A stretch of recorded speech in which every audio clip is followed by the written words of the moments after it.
Hello, hello, hello. How is everybody doing? Welcome to another edition of RossonARI TV Milan news. The summer is coming. Guys, it is getting crazier and crazier every day. Every day, a million non-names being linked to Milan. It's getting great. It's getting great. Today is a special footballing day because we do have the Europa League final. And that's going to be very interesting to see how that goes. Roma is going to be playing against Sevilla, the kings of the Europa League. So who knows if Roma can pull it off? If Roma does pull it off, it should be good for the Serie A. But very difficult because Sevilla seems to be a team that has that competition in lockdown. I would say the favorites have to be Sevilla and Roma, maybe the underdogs. I don't know if you can say that on paper. Maybe on paper it is the opposite, but on the field, Sevilla is just this crazy team when it comes to the Europa League. But anyway, that game is happening today. It should be amazing. I'm looking forward to it. It's going to be a great game, and we're going to do a watch along with it later on. Maybe not. But before getting in the Europa League games, we're going to be focusing on Milan news because we do have some new reports coming out that are very interesting. For example, Milan is going to have a new sponsor. Looks like Milan is preparing for a new sponsor. So now get used to our shirt with a new sponsor. And we're going to be looking at the details of that. That is going to be interesting. More names being linked to Milan that we're going to be looking at. Also, now we have an idea what the Champions League pots are going to look like. So we're going to be doing a little analysis on that. And before anything, though, let me say hi to chat. And as I say hi to chat, make sure to click that like button. Make sure to click that like button. Do us a good favor. Make sure to click that like button. And guys, the one and only, the legend himself, Antonio, is here. What's up, Antonio? How you doing?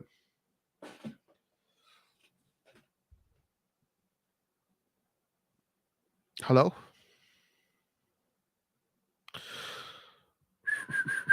I'm not sure if Antonio has issues with the sound. Guys, let me know if you can hear Antonio or if you don't.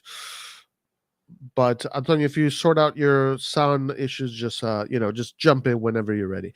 Hello, In the can you hear me? meantime, whoa, what's up? How you doing, my friend? How are you, man? I'm doing good. Uh, I hope you're doing well, man. I'm excited for the news. All right, great, great. Okay, yeah, so we're going to get into that. Let me say hi to chat first, and then we'll get into the news. So, first of all, Alexander, what's up, my friend? He says, Roy, check out Arda Güler Trivela assist from yesterday. Arda Güler is this amazing talent, this gem of a talent that exists in the world. He is this Turkish teenager with incredible football IQ, incredible football technique. This is a player that I would love to see Milan go after. Now, of course, when it comes to these youngsters, you'd never know if they're going to develop into what you think they can. It's always a gamble. But boy, does this kid have some crazy talent. Are you familiar with this player, Antonio? Um, Not too much. I've seen the links though. Yeah, he's basically another Vicha Verasquilla. He's another Vicha Verasquilla. You know, he's incredible. Take my word for it. He's an incredible player. Anyway, Alexander does say Forza Milan, Haitian Montana, let's go. What's up, my friend? Forza Milan. I've been looking at Kamada stats and they're decently good. He will be a huge hit with us. I hope so. I definitely hope so. Mitoma from Brighton for Leao backup. Okay. John Smith. Yeah, you've been talking about Mitoma for a long time. Hola, Christian. How you doing? He says Booty Cheeks is a world-class player, better than Federico Chiesa. Wow. Forza Milan, Joel. Forza Milan, Alad. UL final prediction. Oh, bruh, I don't know. Of course, my heart says Roma because I want to see the Serie A team, but my brain says Sevilla.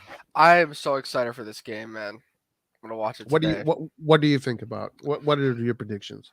You know what's crazy? Sevilla, I think they're undefeated in Europa League finals, but Mourinho is undefeated in European finals.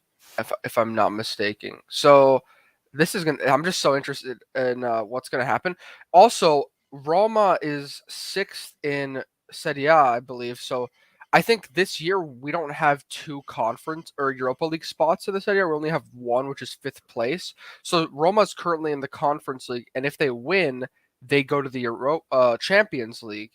And I wonder if we're going to have any team in the Conference League from Italy, if that's the case, if they finish sixth. So I'm kind of curious to see like how if Roma wins, I'm curious to see how that kind of plays out. Obviously, I'm cheering for Roma because I want some Italian teams to win. I don't want Inter to win, which we can talk about it later. But anyways, I want Fiorentina and Roma to win for sure. So yeah, I hope Roma wins. But Sevilla though, like they just pull out. Like I've been watching the Europa League. They just find like quality and energy like from nowhere. Like this team, I think is like 10th or ninth in La Liga this year. Like they're having a pretty poor year for their standards. But like in the competition, like I was watching the Juventus game.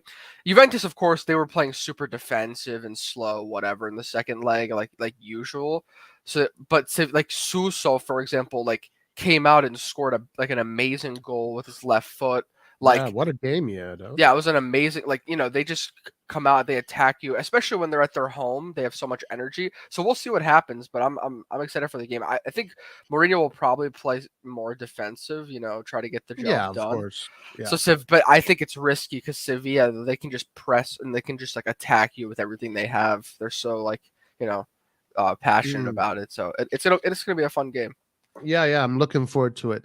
So Joel has the stats here. Sevilla 6 out of 6 in finals, and Mourinho 5 out of 5 in European finals. Someone is losing someone is going to be losing their zero. That's true. How the F is Lazio top four but losing Conference League? Because they don't care. Lazio does not care about Europe. Lazio does not care about Europe, and that's the way it is.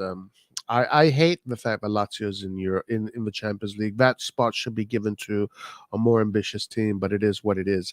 You know what? I was thinking about this. Yeah, I know why you don't want Inter to win, but listen, let's not talk about that because that game is in Yeah, next I week, just I don't want believe. them to have more Champions Leagues. That's the truth. That's all it is. Okay, when the time comes, we'll be talking about that game. Right now, today, there is no point in talking about that game. Okay, let's get into the news. Um, can we do a UCL group simulation? I don't know. Is there one already prepared that you know of, Antonio? I can try finding one, but I feel like it's a little early for that because they're still not 100%. Well, are they done? I think okay. In We England they're have, done. In Italy they're done. yeah. In Spain, I don't know if in Spain they're 100% done, but yeah, Of course, there are teams that still need to qualify, right? Because the lower you have teams, yeah, yeah. right they, but we do have already a picture of who is in part one, part two, part three, and part four, and we're We're going gonna to go talk through about that. that, right? We're Okay. we're going to talk about that. Actually, we're going to start with that. Let's start with that. Um, and yeah, so there are teams that we don't know whether or not they're going to qualify or not because you're going to have the preliminaries in during the summer. So why don't we get started with the news, and let's start with the Champions League since this is going to be a fairly long debate, a long segment, I believe. So which pot AC Milan will be in the Champions League, and here are the potential opponents. So let's go through the pots. So pot one that we already know about is going to be Manchester City, Barcelona, Napoli, Bayern, Paris Saint-Germain, Benfica. Usually pot one is assigned to the winners of their respective leagues. Um, Inter may be pot one or two, depending on whether or not they win the Champions League. Pot one or three, Feyenoord could be either in pot one That's or interesting. three, That's interesting depending because on their. Yeah, go ahead. they've won the league just to the Eredivisie, but so I think for them and the Portuguese league, or no, I think Portuguese league gets priority. depending on what happens, sometimes them and the Portuguese league maybe don't get guaranteed pot one for the winners. Also, Roma could, I think, I don't know if you said this, but Roma, if they win, they're going to be a pot one because the winner of the Europa League becomes pot one. Oh, okay, yeah, sure, yeah, that's true. I'm not sure why they wouldn't put that, but yeah, you're right. The winner of the Europa League usually Mhm. is part one. At least And it was like that yeah, last season. Yeah, and also just like to point out, Ajax, I believe, missed the Champions League this year, which is kind of rare for Ajax. yeah. In There's a in the bunch of Netherlands. teams. Yeah, Yeah, Liverpool, Ajax, Arsenal, a bunch of teams that missed the Arsenal's in. Champions League. Are they? Yeah, Oh they yeah, they you're right. finished You're second. you're Yeah. you're you're right. You're right. Okay, so pot two, we have Real Madrid, Manchester United, Borussia Dortmund, Atletico Madrid, Leipzig, Porto, and Arsenal. Right there. Yeah, there you go. So Arsenal's a pot two team and they're ahead of us, but what have they done? And like that's kind of strange in my opinion, but whatever. Yeah, that's a good point. I wonder why. Shakhtar Donetsk can be either pot two or three. So in pot three, we have Salzburg, team that we faced this year. We beat them 4-1, no 4-0 in the return game. We tied 1-1 against them. But anyway, we won't be facing them. We have Milan, our own Milan in part three. Lazio part three. Red Star. Red Star. Milan has a lot of history against this team in the 90s. It used to be a really strong team. And then pot three or pot four, Union Berlin, Real Sociedad, Celtic, Newcastle. Hmm. Newcastle could be one of the difficult teams to face coming from pot four. But as you can see, there's still a lot of teams yet to be defined in pot three and in pot four. Yeah, and at the end there was Lons and another club at the very bottom. Union Berlin. Yeah, I mean, listen, for me, just to give you my really super early opinion, a few, like 2 years ago we were pot four, so we've seen an improvement in our like sort of recognition of pot three. I believe that we should be a pot two team with our name at least, because Arsenal is, for example, I don't know. I guess maybe Arsenal in the Europa League has been consistent. Maybe the past few years they've never won, I don't think. But, anyways, we deserve to be a pot two team based on our name. So I'm happy that we are gradually improving. You can't really discredit, I think, the project because we are improving year by year, especially in Europe after this season, reaching the semifinal. So I'm happy that we are doing that. Of course, the budget and transfer market, which we're going to talk about, is another story, and I'm kind of concerned about that. But overall, we are, somehow becoming a profitable club who's also improving their standing in Europe. And for me, like, it's kind of crazy how that's happened. I think the players deserve a lot of credit because they're growing so well, improving, and they're really doing amazing stuff. Yeah. Yeah, I mean, we got into the semifinals of the Champions League after almost 20 years with these crop of players. So, yeah, I mean, the players are doing a great job. They did a great job last season in the Champions League. I mean, we beat Napoli. Napoli is a team that in Italy has been completely destroying. A team that Napoli, maybe, if they would have even probably done a better job at facing us, preparing the game, who knows? They could be in the final right now. So beating Napoli is not something that we should take lightly. No, we beat a really good team. We beat Tottenham. Now, this is a debate I was having with a lot of the guys in the chat. Everybody's talking about Liverpool, Chelsea, but Tottenham in the EPL is doing better than Chelsea, and I think they are doing. They did better than Liverpool, or more or less the same. So it's not They like did we worse than Liverpool, yeah, but better than Chelsea. yeah, so it's not like we beat a team that was completely disjointed. Tottenham was a lucky draw, but we beat a team that in the EPL is in the top, is in a European spot. And then I fought Salzburg 4-0, Zagreb 4-0. Those were really good results. Yeah, I was gonna say, like, for me, I think I was impressed that, like, I think currently what I was gonna say, we may not be able to, for financial reasons and other things, beat like some of those mega teams in like pot one, or not. I'm not saying all of them, but like a few of them. And maybe some teams in pot two, like a Real Madrid. But we we have been able to, this year at least consistently beat teams that are maybe close to us or a little bit worse than us on paper. So that was good. I was impressed by that because those are easy games to like mess up, especially because like there are always going to be quality players on those teams. So I'm happy with that. And I'm looking at a lot of the pot 3, 4, and even some of the pot ones and pot 2 teams, and I think we have a good chance against a lot of them. Of course, there's some that are going to be super, super tough to beat, but I think we should be able to make it. We should be on paper. I think unless we get like a group of death, we should be likely to pass the group, hopefully. Yeah, listen, I am pretty optimistic. Yeah, of course, yeah. If we look at part one, so one of we're going to definitely meet one of these teams: either Man City, Barcelona, Bayern, Paris Saint-Germain, or Benfica. So let's say Benfica. For me, honestly, I don't know. Maybe it's because I saw Inter really just manhandle Benfica. Um, I'm not too worried about Benfica. Paris Saint Germain obviously is a team full of talents, and we got to watch out for them. But I think at the San Siro, now that let's hope that Milan is going to have a good mercato. I think at the San Siro, Milan can get something out of PSG. Bayern the same. Barcelona, if Milan can do a nice defensive game against Barcelona, they can get something out of them, and Manchester City also. So, of course, these teams today are the favorites. We want to see what the Mercato brings. But part one is obviously going to be the problematic part, for sure. No doubt about that. Part two, you do have some teams that could be a problem. For example, Real Madrid can be definitely a problem. Manchester United maybe because they have a lot of power in the market, so let's see what they do. But the other teams, I don't want to say maybe Arsenal, but I don't think the other teams should be a problem. In my opinion, Antonio, we are the problem.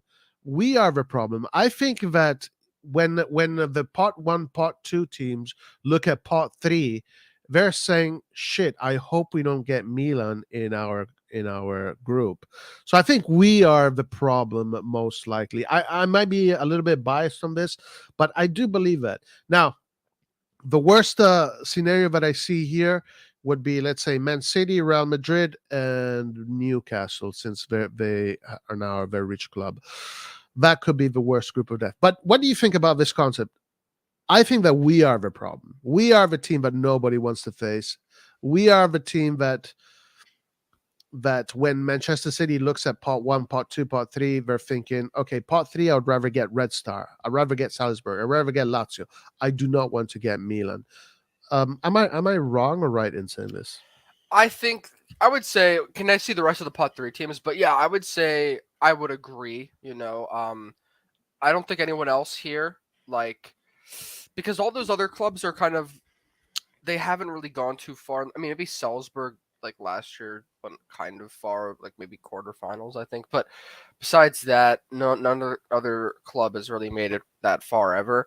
A lot of new faces. So I would agree that we should be on paper the big threat.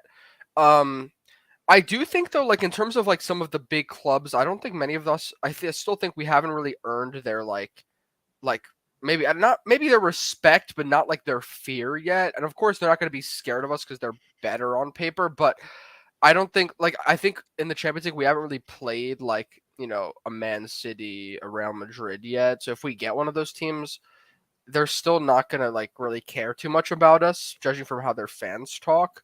Um, but we are the worst team they could get in pot 3. So yeah, I Yeah. think we have at least gained that fear. So if a group of death does arise, it's because we are in that group of death. So it's going to be interesting, and next season is going to be a new season. I see Mustafa says after everyone saw what Inter did to us, they'd want to play us. But that is this season. So this season things went the way they went, but next season is going to be a complete story, and I'm going by the basis that maybe we are going to have a very good mercato. We are going to strengthen the team, and I am expecting us to keep evolving. keep evolving. We know Pioli said that the roster needs to be strengthened. Maldini is aware of this. Everybody and their mama is aware that the roster needs to be strengthened. So I am thinking that I'm being optimistic in saying that, yes, we will have a much stronger team, much stronger roster. Our core, which right now showed to do very well in Europe, is most likely going to be even stronger. And also, let's not forget something, Antonio, that there is a team this year in Europe that everybody scoffed at, right? Everybody laughed at when they thought that this team could do anything, because this team ended up in a group with Barcelona and Bayern Munich. Do you remember that team? That would be Inter Milan. That would be Inter Milan, and look at where Inter Milan is. They are in the final of the Champions League. So, yeah. So us being in pot 3, it's a nuisance. Of course, it'd be better to be in pot 1 because you have more opportunities to go through. But us being in pot 3 at the end of the day is more, in my opinion, is more of a problem for the other teams than us. Okay, anything else you want to add about this? Yeah, I think we can probably wait to have a big discussion about this once more information comes out. I think I believe it starts in September. Of course. But yeah, I'm just happy we're here, first of all. I want to say that I'm happy we made top 4. We almost didn't, whatever, but I think at the end of the day, we really deserve it. And yeah, I'm a little upset that Lazio made it, just because, like you said, they always kind of bottle these competitions. Like, I don't understand what their ambitions are, to be honest. They're one of the teams that are just annoying, but whatever. At least we made it. I think Napoli, they're going to have a new coach. We'll see how they do. Hopefully they keep some of their players and they do fine.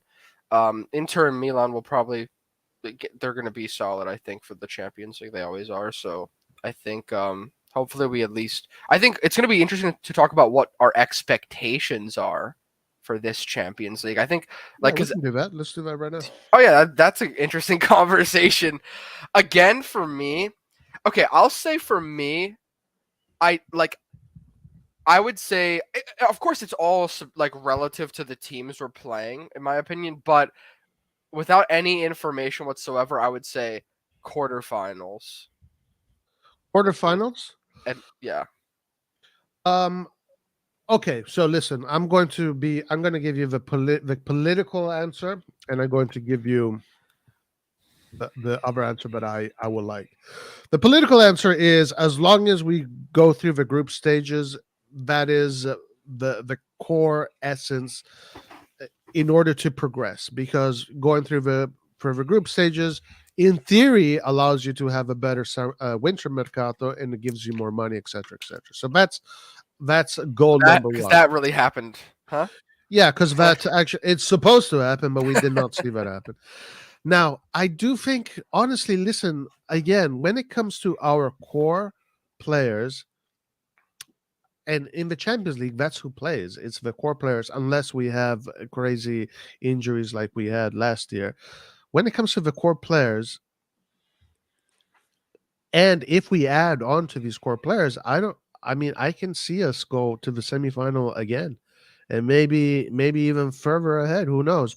I'm not saying that's going to happen. I'm saying it's a possibility. Of course, luck of a draw has to be a factor in it. Maybe it won't have to be a factor. We don't know yet what this team is going to look like next year. But listen, I'm not going to shy away from saying semifinal or even the final. I believe that this club really, the DNA, European DNA of this club is real. It is real.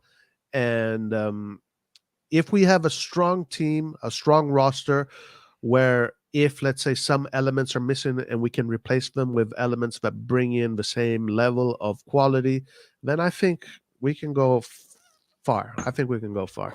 That's just my assessment right now. But we will see in August.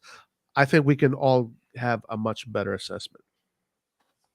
Yeah, there's also just looking at some global news before we move on to like Milan specific things. Just to let you know, Dybala he may be fit enough to start for Roma today. He's battling an injury, but he's definitely going to play some minutes this game. Now they're saying that he's pushing to make a start, which is really important. Another thing. Oh, and there's some more Milan news that apparently we can talk about soon that I just found.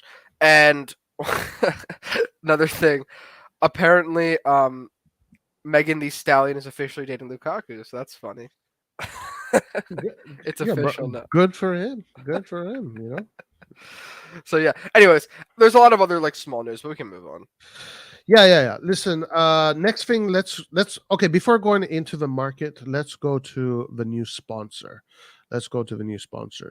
Actually, before doing that, let's go to chat since we have neglected chat a little bit. When we are in the EL, we get eliminated by Olympiacos, Arsenal, and Manchester United basically right away. That's why our pot is low. Okay, so I think it's because Arsenal had a good season in the EL, I think, that they got pot to. I don't know. Also, we finished fourth last year and we're banned from Europe in 2020. So it's a matter of coefficients at the end. Give me Arsenal next season. I want to shut up that goofy ass fan base. That bitch made team would shit themselves at San Siro. I love Joel. That's the kind of attitude I want. Fuck yeah. Hell yeah. If you don't get the right player, I don't want to make it out of the group stages. Just get out and focus on top four again. That's interesting because when that happened the year prior, we fucking dominate. I mean, we didn't dominate the Serie A, but it helped us get that Scudetto. It definitely helped us get a Scudetto because when you're playing for the Champions League and Serie A, you need depth. You can't go with just 11, 12, 13 players. You need 16, 17 players that are ready to go. And we saw that this year, how bad it is when we don't have that.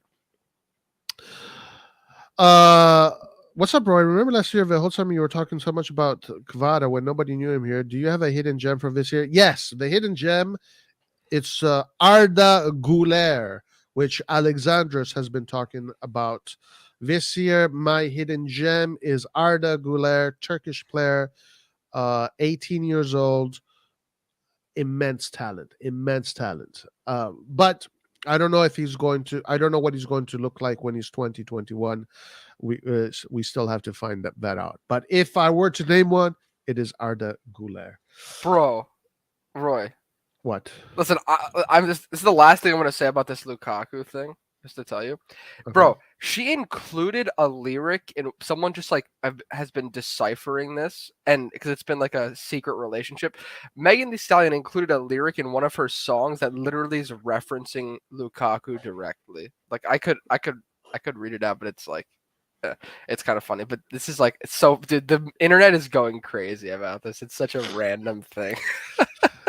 Okay, I mean, listen. Honestly, like I don't know why is it because he has this guy who can't even has a terrible first touch just pulled in like Megan Thee Stallion. Maybe he has a better touch, somewhere else. I don't know. I mean that's too funny. Honestly, like I don't know who she is. I've heard this name before, and yeah, it's like it's strange. A lot of people are talking about this, but I guess it's celebrity news, whatever. Yeah. It's just funny. I just don't know who she is. So for me, it's hard to relate. You're such a boomer, dude. You're such a boomer. No, I don't care. Like whoever of these people date, for me, this is who. I mean, I don't care. These are things that I really don't care about. Okay, listen, let's talk about the sponsor. So Milan might have a new sponsor. Check it out. Milan are close to being able to announce the extension of another deal with a key club sponsor, according to report. According to what is being reported by Milan News, that's Vitiello's brand, Milan and Banco BPM will continue their partnership for another 3 years. The renewal of the RossonARI's partnership with the Milanese bank, who are also the shirt sponsor of the women's team, has been agreed and should be announced soon. Okay, this is the women's team. Why didn't they make that clear? While there are no figures mentioned in the article itself, it is possible that there's yet another increase in revenue given that the club and the team continue to go from strength to strength. The same source reported that Milan renewed their deal with men's first team shirt sponsor and principal partner Emirates last year in a deal worth 30 million per year plus bonuses, while a new deal with Puma will see the club earn 30 million per year too. So the shirt itself is now worth almost 80 million. Wow. All money that pretty much we never get to see being used where we wanted to go. Okay. So let's just move away from that. It's nothing too important. Let's talk about some players. Okay. So Let's start with Kamada. Why don't we start with Kamada? So reports are suggesting that within 48 hours we might see Kamada join AC Milan. And finally, this is going to be official. Finally, is going to be official. What do you think? What are your opinions? I know we speak about this every day, but let's keep on going with this. Kamada coming to Milan. I'm starting to get more used to the idea of Kamada coming to Milan. Let's put it that way. I see this player as another Çalhanoğlu, very similar to Çalhanoğlu. I see him being used in that cam role. And again, I've said it before, and I'll say it again. This is already an improvement from last year's Mercato. You know, now, is this the name that we all want to see? Probably not, but it's already better. Any thoughts? yeah, Kamada, I'm excited because at least for me, okay, signing a player with his sort of reputation, I know. Okay, he's not a player that like Real Madrid would sign, but he's a player that I think a lot of like maybe pots two whatever Champions League teams would sign. Like Atletico, Dortmund, they were interested in him, and so he does have a good reputation. He is for free, and so that won't really affect our budget. Ideally or theoretically, right? Because we don't know. Like maybe the wages are gonna like make the owners like spend less. Who cares, honestly? But I mean, hopefully it doesn't happen. But anyways, for free, doesn't chip into our minimal budget. That's a great deal. That means that we can spend most of what we have into some other positions or some other players. Maybe I don't know if how this affects Milinkovic Savic. I honestly don't know. Or any other player. But maybe that means, like, I think my dad said yesterday on the stream, it could mean that maybe we don't re-sign Diaz. I don't know. It's kind of confusing about the midfield because it's like the positions are kind of flexible, and we don't know how many, what's going to happen with CDK, Diaz, all these players. So it's up in the air how it affects the team. But overall, as a player, I'm happy we got him. I think that he's a smart player, and he's going to be good in the transition, good to keep the ball, good in possession. And I think I'm happy that he chose a Milan too, because it shows you that I think Milan has built up in a short period of time a really good reputation. I think, Atletico and Dortmund have made in the past years had made UCL. Atletico had made UCL finals. Dortmund has been in the UCL like consistently for many years. So those are some big clubs as well. But Milan, I think, reaching the semifinal this year, improving so much, being in Italy, I think he was attracted to those things, and I'm happy that he chose us. So yeah, I think it's a good signing for sure. Yeah, I hope so. I hope it is a good signing. AC Milan. So this is a tweet that came out. AC Milan held a meeting with Deichi Kamada intermediary Giuseppe Bozzo at Casa Milan earlier today. The move is getting closer and closer. Di Marzio saying Milan aim to close Kamada deal in 48 hours after important meeting.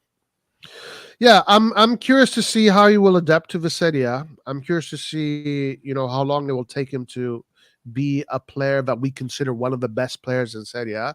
I think being one of the best players in Serie A is very, very, very difficult to achieve in your first year. Only a handful of players do that, and the players that end up doing that are usually players with incredible talent.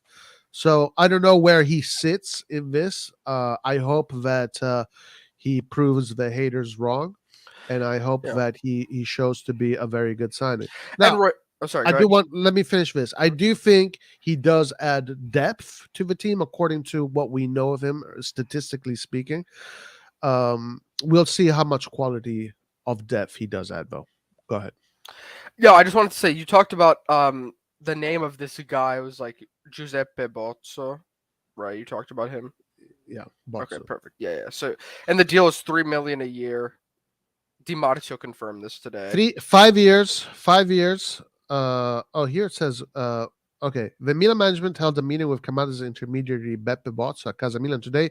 Over Girva will be a 4-year contract worth around 3 million net per season. Yeah, it's until 2027. That is pretty good though. Like, it's 3 million from a we know free transfers, usually the prices of the wages are super inflated, but this one here, 3 million, I think it is good business, because 3 million is not this crazy amount of money. It is an amount of money for a football player that needs to prove himself. So Kamada, given this kind of contract, will come into the Serie A and will try to fight for a better contract, right? 27, 3 million. Usually at 27, players want better contracts than 3 million. So I like the contract. I do like the contract. The numbers to me make sense.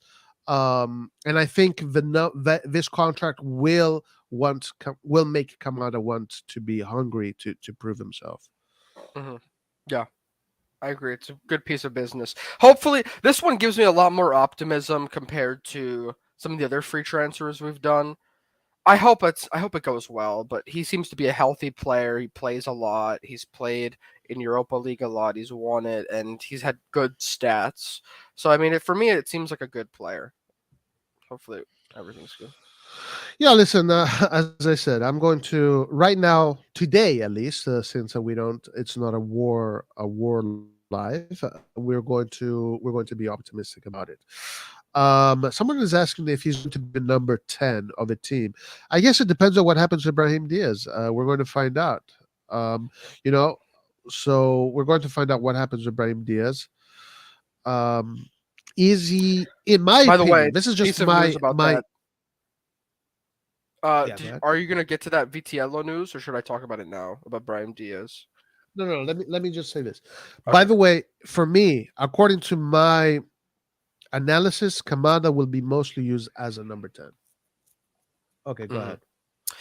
So Vitiello, like an hour ago, this is what he said, and Vitiello is one of the most reliable journalists. He said Milan are deciding in these days whether to sign Brahim, and they would be open to pay a fee of 18 to 20 million. However, Madrid could keep him due to Marco Asensio's impending departure. Milan's other transfer movements hinge on the Brahim situation. So it looks like that's going to be one of the next things to be sorted out. Whatever, like it's between Madrid and Milan. It's going to be complicated. Okay, so I mean, I guess we will find out. We will find out. Listen, this is the thing about Diaz. Okay, so we saw Diaz. Us at Milan, we look at Diaz, and we see him every day. We see him every game, and we see all the mistakes he makes, and then we see all the good things he makes. So for us, analyzing Diaz is different from, let's say, an outsider, because an outsider might look at Diaz and look at his stat sheet and say, shit, Diaz has a 15 goal contribution in Serie A, and this year, in the year 2023, he is the second player after De Bruyne to have had the most assists. So these are very good numbers for an attacking midfielder. Um, that is not considered yet to be one of the best in the world. These are exceptional numbers, actually, but we have seen his limitations. We have seen that he is a player that in low blocks pretty much becomes inexistent. We've seen him against Inter, can defend against teams like Inter, have been able to defend against Diaz really well. But then we saw the other side of Diaz. Against Napoli, he crushed Napoli. He crushed Sampdoria. He crushed Juventus. So Diaz is a catch 22, is a hit and miss. I'm honestly today I'm almost ready to say that we should move on from Diaz. That's how I feel today, but I don't want to commit to that opinion just yet. How do you feel about it? Yeah, for me, I stand by the thing. My point. I would just say Diaz, only get him back if you can get a decent deal for him. Maybe 10 million, 15 million max. Because we need. I'd rather spend that money in other places, to be honest. Mm. Um, so it's not like a big priority for me. I mean, look, okay, I'm going to throw this out there. Don't get Diaz. You have Kamada anyway, that is going to fill that number 10 role. Use that money to get SMS. Very simple. Very simple. Diaz is a player that he's been Madrid has used AC Milan as their garage. They have parked the Diaz in AC Milan for a few years. Um, But don't get Diaz and get SMS. SMS provides more offensive numbers but better defensive stats. So don't buy Diaz and use that money for SMS. That's where maybe I'm at today. We'll see. I might change my mind about this one. I'm not committed on the whole Diaz thing just yet. Diaz is much better than MT is making him out to be. What is MT? Who is MT? Diaz had his moments, especially on the wing. Definitely also had it bad moments. But for 15, 20 million, okay. So for 20 million, you would make the investment. Yeah, because some other people would argue, look, you're not going to get another attacking midfielder that provides those kind of numbers for these prices, right? Like if you want to get a player that is 23, 24, that gets these kind of numbers, you probably, would have to spend 40 million, 35 million, etc. So if it is 15, 20 million, maybe you are right. Maybe it is a good investment. Priya Darcy Basu says, Roy, do you know an interesting fact in Champions League? Tonali has the best passing rate. He is in the top of the table above KDB. There you go, Antonio. Your boy, KDB, is lesser than my boy, Tonali. Wow, that's amazing. Also, KDB's in the UCL final, and he had like assists and goals against Real Madrid and cooked them. But anyways, yeah, whatever. But listen, I want to say this about Tonali. Last night, I don't know if you saw in the group chat. I just like randomly, I was looking at some stats last night because I was bored, and I was like, let's see if I want to see if how different players are improving. This year, Tonali finished with 10 assists in all competitions and 2 goals. Like last year or the year before, he barely had any like assist. He had more goals last year, but his assists were not as high. But like, dang, he had a quiet 10 assists, which is not something that's like, it's not that's a pretty solid amount. 7 in the league and 3 in the Champions League. So nice. He improved a lot. Yeah, absolutely. And he's only 22 going into 23. Yeah, quiet little Tonali. Now, yeah, for me, he still needs a lot of work on his like maybe his forward play, his forward passing in the games. Because for me, he's very good on the defensive side, but he needs to improve his accuracy with the ball. But that's fine. Yeah. No, of course. Look, he's so much room for improvement. Guys, listen, trust me. When Pirlo was 21, 22, like he was not the same player that he was when he was 27, 28, 30, 31. Like there is an evolution. There is a development. This is real in football. So Tonali already at the level he is at his age is incredible. It's going to be incredible to see at what level he's going to get once he becomes, he gets into his prime. I love this comment because this comment is 100% true. Diaz for 20 million is iffy for Milan due to how stingy a club we are. Otherwise, he'd be worth 40 million given his UCL performance and general stats. Premier players doing what Diaz does go for 60, like Mason Mount. I 100% agree with this.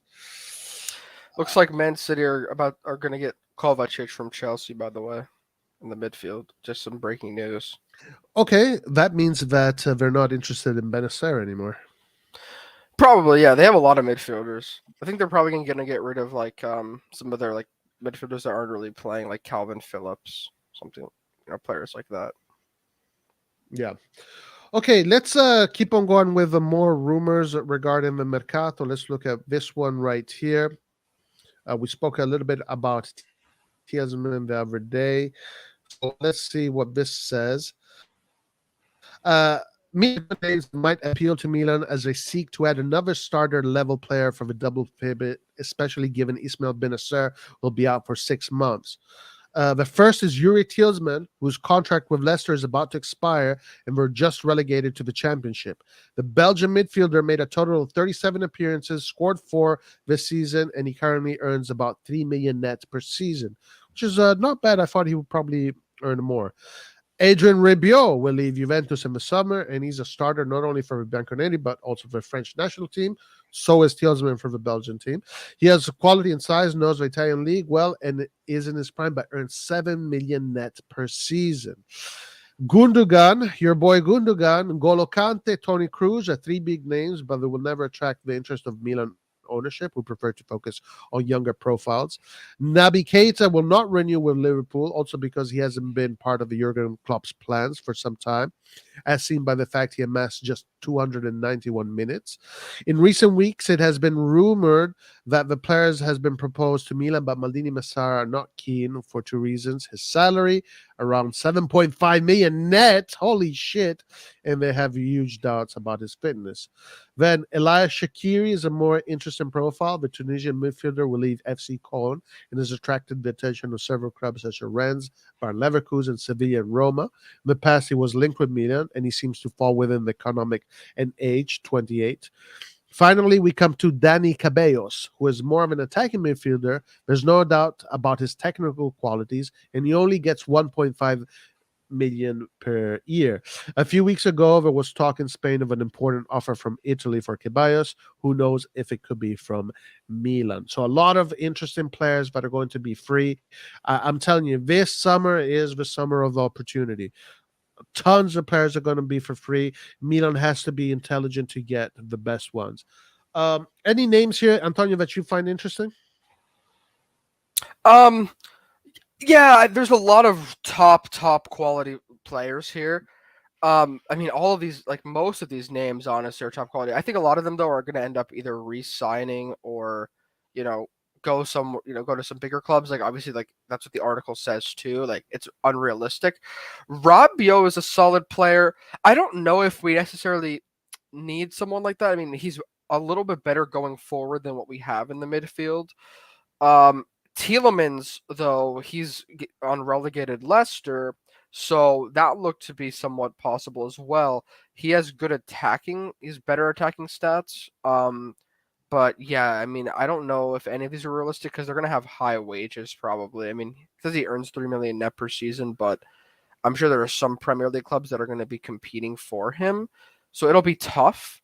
Plus I mean, I don't know. I'm guessing that after Loftus-Cheek, there's going to be someone like we're going to at least sign one other central defensive midfielder because we need that depth without Benacer. So I think maybe we get a Tielemans on this list, but most likely we could go for someone who's younger, someone else who's cheaper, like in terms of their wages. That could end up happening. Yeah, maybe that Shaqiri guy. Someone in the chat was saying that that he's a good defensive midfielder. I do see Tielemans as being a concrete one because he is a player with international experience, and also, I've said this the other day, and I'll say it again. Now, this is most of the time, 99% of the time. When a player misses the whole preseason and he comes in, halfway through the season, he's not going to be the 100% fit version of himself. So we are not going to see a 100% fit version of Benacer or next season. We won't have Benacer for half a season already, so we're already starting off on that foot with the injury issues. And also, when he does come back, I mean, maybe he will. It depends on how good he prepares himself, but most likely we're not going to see the best version of Benacer. We're going to see the next version of Benacer the next season, the season after, the season after. So whoever we get needs to be a very good replacement for him. Out of this list, maybe Tielemans is the best one, doable, realistic. I see here Marshall says Rabiot. Look, Rabiot right now is one of the contenders for best midfielders of the Serie A. I think it was Rabiot, Barella, and SMS are the three contenders for being best midfielders of the Serie A this year. But his wages. Does Milan have any contenders? I didn't even look, by the way, for any. I haven't. Yes, Theo Hernandez. Theo Hernandez is the only one from. I think DiMarco is going to get it this year, though. To be honest. I don't know if DiMarco was in the list. If I remember correctly, it was Theo Hernandez because it's not best fullback; it's best defender. Oh, okay. Yeah, so it was Kim, DiMarco, and all right, then Kim will. Usually, it's given to like a center back, so Kim is going to get it. But yeah, something like that. Hey, Roy, I have a piece of news about Jerry. I don't know if you have it planned. If you want me to say that. It's Yeah, pretty let's quick. just finish this and then we'll go to that. So Rabiot will be great at reduced wages, Marshall says. Danny Cabellos is a good player, got a lot of experience. He's very underrated and unused. I think it's possible he can be a good player. He can also play in the double pivot role. Okay, and yeah, and his wages do make it more possible. Rabiot wants to earn like 10 million. There's no way we'll sign him. That's also what I. Oh yeah. Tell and Leao. Leao is also a contender, one of the best strikers. The best strikers, the contenders are Leao, Lautaro, and Osimhen. Most likely, Osimhen is going to get it. The best goalkeepers, are strange. The best three goalkeepers are very strange. Magnan is I not in saw, it. yeah. It's not. It's like Provadel, not even Meret, right? I heard. Right, which was strange because I would have given it to Meret this season. The best defenders was Theo, Kim, and someone else. Guys, please remind me who the third one was. No, Di Lorenzo, Kim, and Theo.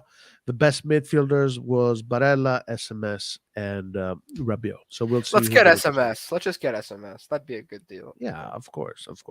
Okay, so what's the news about Jerry? Let's get into that. Yeah, it's a little brief piece of news from Longo's, also reliable. He says, this is in Italian, I'll just translate it. Cardinale will be at San Siro for Milan Verona. Next week, there's going to be a summit or a meeting of, a really important meeting between him and Maldini, Massara, and other people on the board. And that's kind of just like what he's confirmed. For me, just to give you a speculation, this meeting could be really important. I just think Maldini, I'm not saying anything is going to really change, but Maldini has been saying multiple times, he said it last year, he said it again on the CBS Sports interview, that he wants us to increase our investments to start competing. It doesn't look like that is the plan of Cardinale right now. And so I'm assuming that at this meeting, they're going to be discussing that. Maldini will probably voice his opinions, hopefully try to tell them to try to improve. I don't think it's going to change much, but I hope that Maldini stays. I still trust him. I'm only worried a little bit about him because this year, if we didn't make top 4, there were some voices coming around that's saying that they were exploring, firing him or Pioli and Massara or whatever. So I don't know. We could see some sort of maybe there's some tensions there. Hopefully everything is fine, but I hope that Maldini does at least ask him, or push that, to they tell him that we should be increasing our budget a little bit from last year, which is kind of unfortunate that we're not. Well, let's see what happens with the budget. Every day there's a different number when it comes to the budget. I guess we'll find out when the time comes. And also, another thing about the way we found out, one thing we discovered, one of the things we discovered about Maldini and Massad is that they like to keep things pretty much on the down low. So we'll see what the numbers say. Okay, listen, guys, let me go to the poll. What are your expectations for Milan in the UCL? The majority of the voters have voted the first, the second group right after the group stages, then the quarterfinals, then final, and then semifinal. Very interesting. And guys, listen, if you have not, remember to click the like button because it brings good luck. If you click the like, every time you click the like button, that's an extra 10 million in the budget. I promise you. That's the way this shit works. Okay, let's move on. Let's move on to the best player that has ever existed in the history of football. Gazzetta dello Sport, Milan seek double agreement after choosing Chelsea man as number 1 midfield target. Incredible. According to La Gazzetta dello Sport this morning, Paolo Maldini and Enrique Massara are at work to try and close Loftus-Cheek arrival as quickly as possible, talking with his agent and with Chelsea simultaneously. With Ismail Benacer out until the end of the year, Stefano Pioli needs another player for the midfield and thinks the Englishman is ideal in being able to play either in the double pivot or as a box-to-box player. Loftus-Cheek will gladly join Milan, and talks with Chelsea are alive and have intensified in the last few days. The RossonARI hope to strike a deal with a player on his salary and the duration of the contract, and then with the Blues on the transfer fee.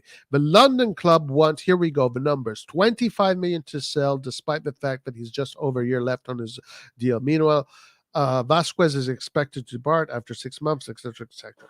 All right. Loftus-Cheek, a lot of reports are coming out every day that Loftus-Cheek wants Milan. He's getting closer. There was an interview, or I believe, I can't remember who it is. I think it is his agent. He said that Loftus-Cheek is 100% joining Milan by July. And it looks like this is going to happen. Now, again, in this channel, not many of us are happy about him. Some of us are. I don't know what this guy is going to bring to Milan. I see him basically just as the same way I see Gagliardini at Inter. I kind of see Loftus-Cheek at that same level. So, guys, I hope I'm wrong about this. And if I am wrong about this, guys, I swear to you, I'm going to come on the lives and tell you, look, I was completely wrong on how I analyzed Loftus-Cheek. My major concern about this player is that this player is going to be a flop. Let me just put it this way. Now, I don't wish that upon him. I wish him the best, but this is just my feeling. Now, I could be completely wrong about it. We shall see. I'm flabbergasted that this is Milan's primary target.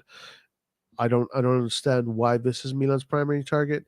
But I guess if we are to, fill the midfield with more muscle, with more height and weight, I guess this is one of the options.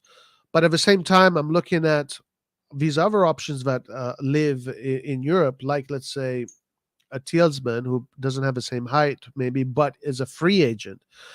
So, maybe don't spend the money to buy a player, just get a free agent to fill Ismail Benacer's shoes, and then spend your money to get some top players. I mean, that's what I would like to see. But at the end of the day, I'm not the one doing the market. I'm just a spectator, and I have my opinions. I'm just a little bit concerned with this name, and we'll see whether or not it's going to be good or not, Antonio.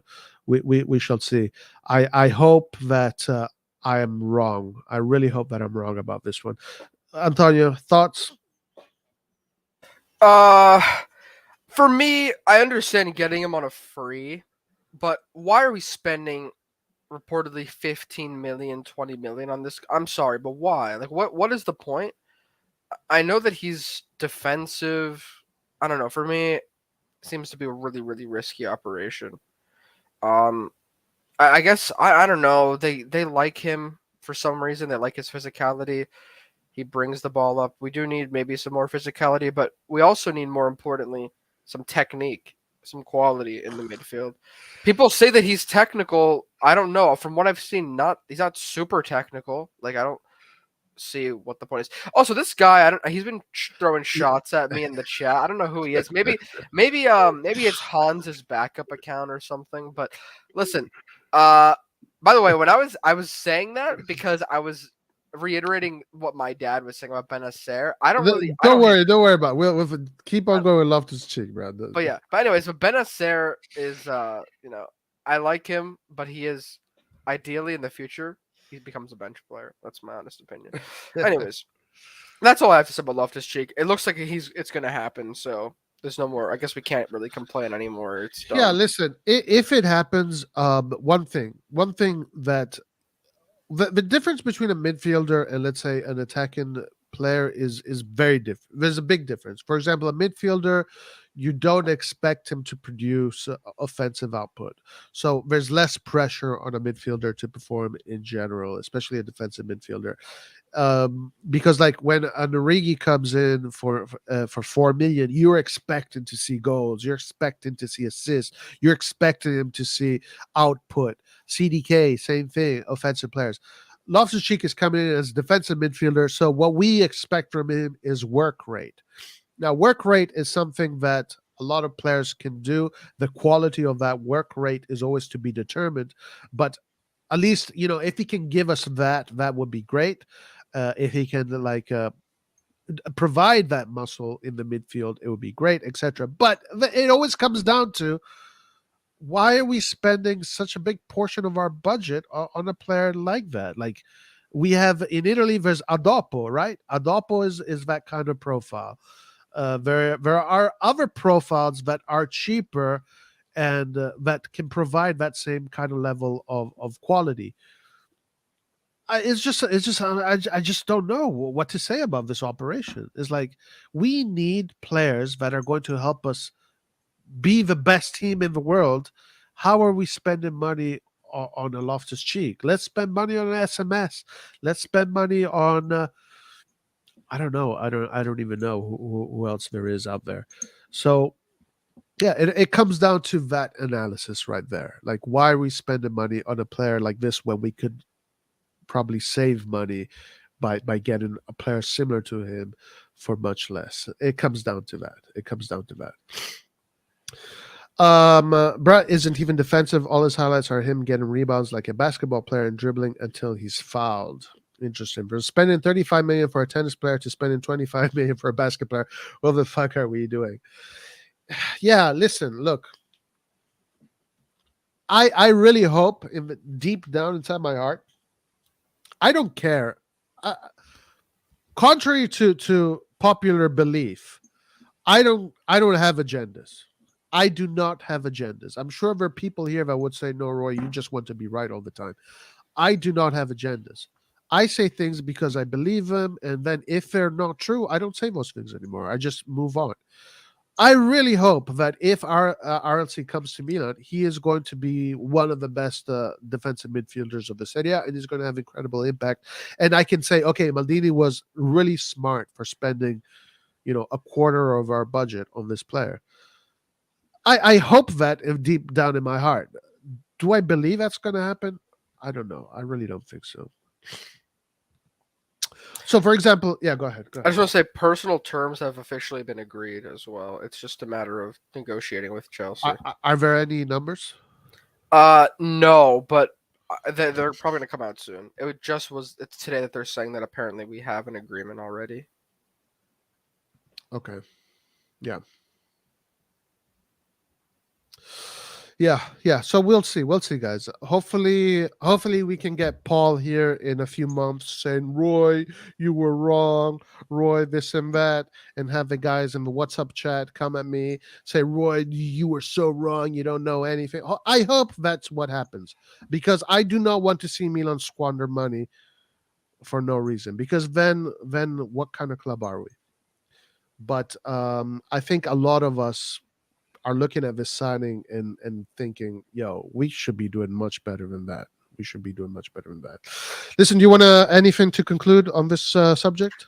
Honestly, let's just move on, because if we talk more about this guy, I'm just gonna probably have a mental breakdown. I'm just kidding. I don't hate him that much. He could be a decent player, honestly, but I just don't know why. I would like to know why. That's all. That's all I'm thinking. Yeah, and actually, Lurk has a pretty good alternative here. Psycho Fofana is 25 million on a release clause, and he's a try CDM that scores. I prefer Psycho Fofana a million times. Bring that guy over here, man. He's had a great season. Yeah, so already that's a name. People are asking, find me a name that of a midfielder that is around that same price that is better than Loftus-Cheek. There you go.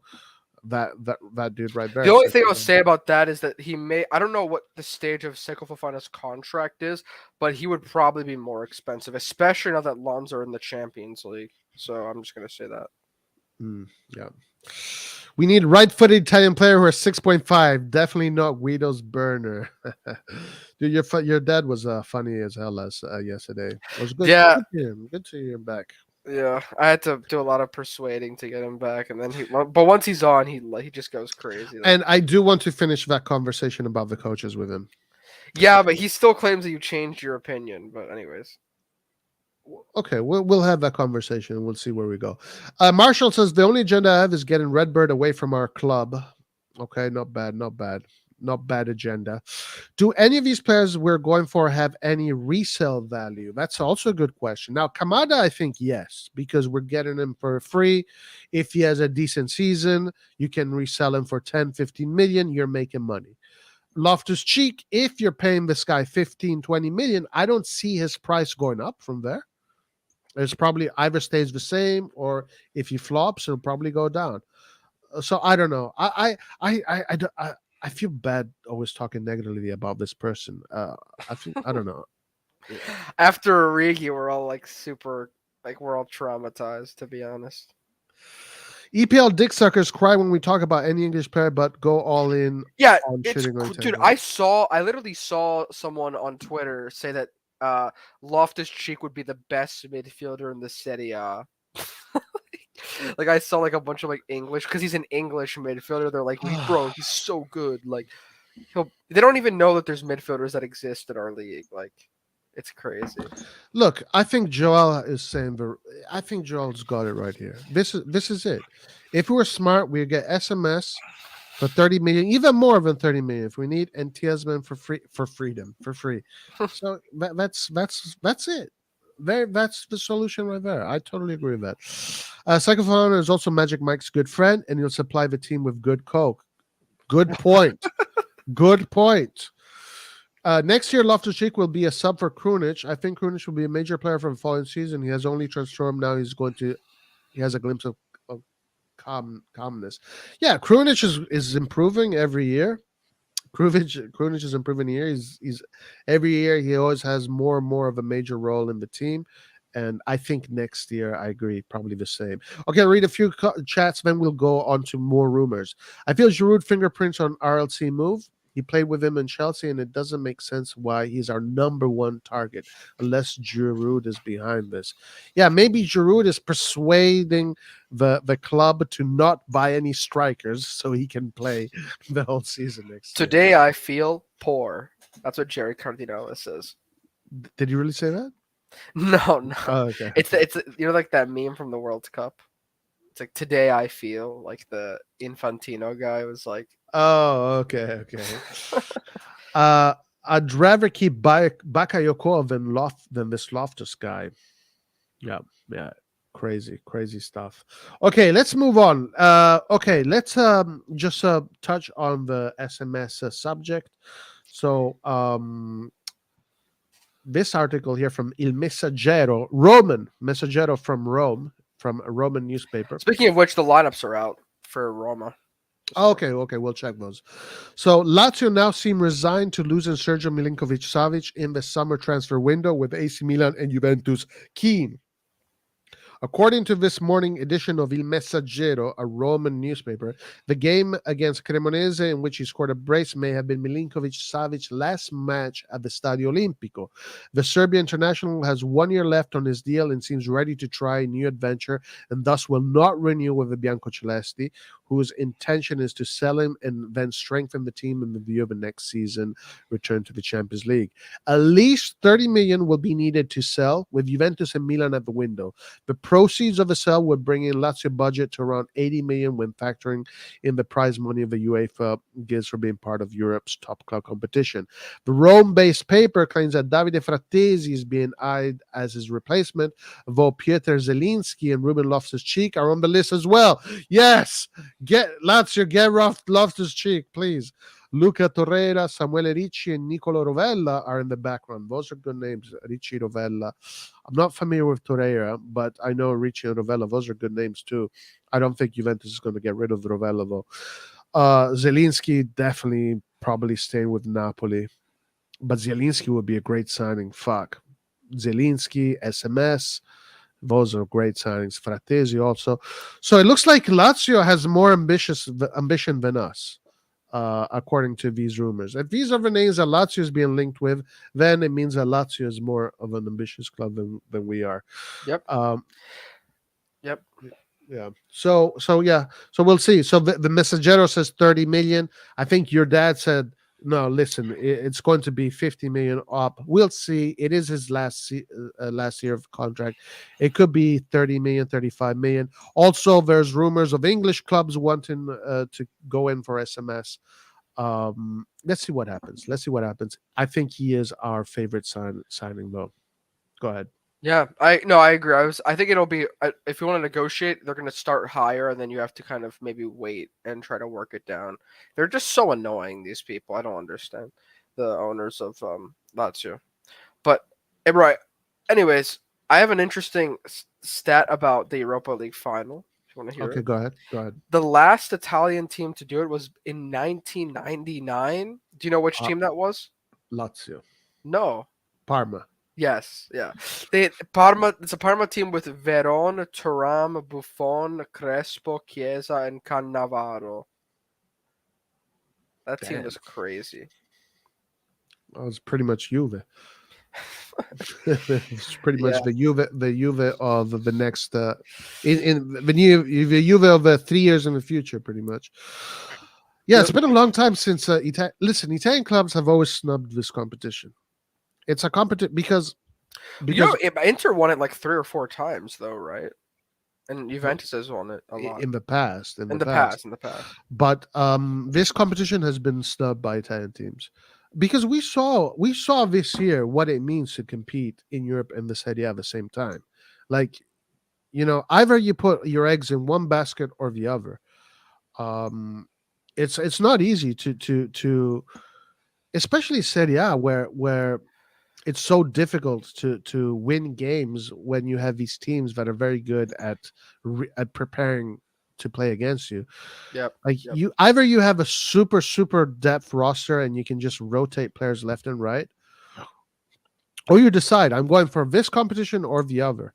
And the truth is that the Europa League has never been a competition worthy of these Italian teams to go all in with, right?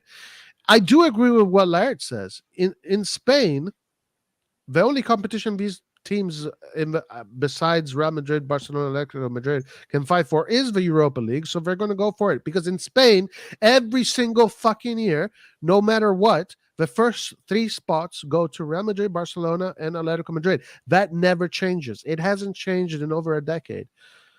So in Italy, it's different. There's much more movement. There's much more diversity when it comes to the spots that are being fought for. Yeah. And Roy, also, I have another piece of news about Roma, just to kind of like tell you, and I want to get your opinion on this.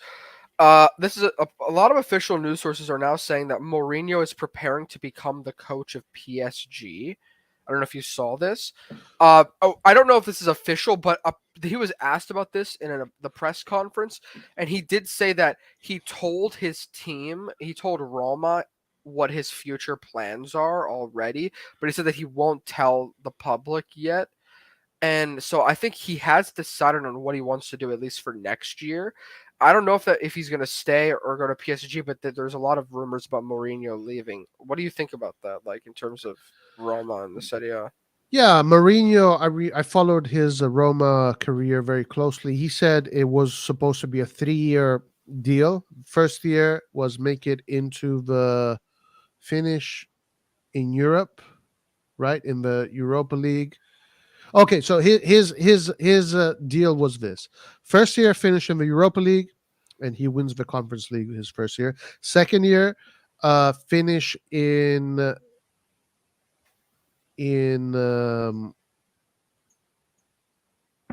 I can't remember what the order was. I think it was something like 6, 5, then 4, and then try to go for the Scudetto. But it has expired. So this year he was supposed to finish in the top 4 this year, according to what his objectives were when he signed. By this year, he should have finished in the top 4. That didn't happen, but he does have an opportunity to get into the Champions League by winning this final. And then after that, he was what I sensed that he was going to stop. He's not a coach that likes to stay in clubs for a long time. He's a coach that likes to move frequently. So him going to PSG is something that I see can happen. I don't know if he's going to have any success there. I think it's very difficult to have success in that club. That club is run like a circus. I don't think Mourinho can fix that. If he couldn't do well in Real Madrid, I don't see him do well in PSG. But yeah, I don't think he's going to stay in Roma much longer. I don't think so. Yeah. I hope Roma gets this final. Number one, if they get this, I'm pretty sure their legacy will, in terms of their trophy, will be cemented over Lazio because both have won like a lesser European trophy. But yeah, the Europa League, it will be, better than both. So I hope Roma gets this for Italy because we need at least like one Italian to win. And man, we can do this. Yeah, we'll see. We'll see, man. Look, you guys, probably some of you are not ready to hear what I'm about to say. I hope all 3 Italian teams win in the finals. But we'll see. Maybe none of them will. So be ready for that also. Another thing that is going on right now is the U20 World Cup, a very interesting competition, the talents of the future. Right now, Brazil is playing against Tunisia. They are winning 1-0. So if anybody is interested in that, Colombia is playing against Slovakia. That is 0-0. And today, later on, we're going to have Argentina and Nigeria. That's going to be a very interesting game. Nigeria being a very strong team, Argentina also being a very strong team. Two of the favorites of the competition are going to be playing each other. That's U20 World Cup, you're saying? Yeah, U20 World Cup. And then, guys, we have a banger of a match. Paul's favorite team, England, is going to be playing against Italy at 2 p.m. Pacific, U20. Italy with some very interesting talents that I would like to see at Milan. For example, Casadei, Baldanzi, Pafundi, amongst others. Hey, Roy, where do you watch this? Is there do you just find the stream or? Yeah, you can either find streams or I usually just follow the what you call them, the play-by-play. Oh, okay. Yeah, but anyway, so it's going to be England's Paul's national team playing against Italy today this afternoon. Should be an interesting game. I think England is probably the favorite at this age bracket. Usually, Italy is not a big team usually, but Casadei is going off. Casadei is killing it. 4 goals in 3 games, and I've seen his performances. This is the real deal. Okay, so Hans was saying that Casadei was a player that we should get, and I didn't know. But I was a little bit skeptical of Hans when he was saying this last year. Now that I've seen Casadei perform, yes, Casadei is definitely going to be one of the best midfielders, Italian midfielders in the next upcoming years for sure. He was 100% right about that.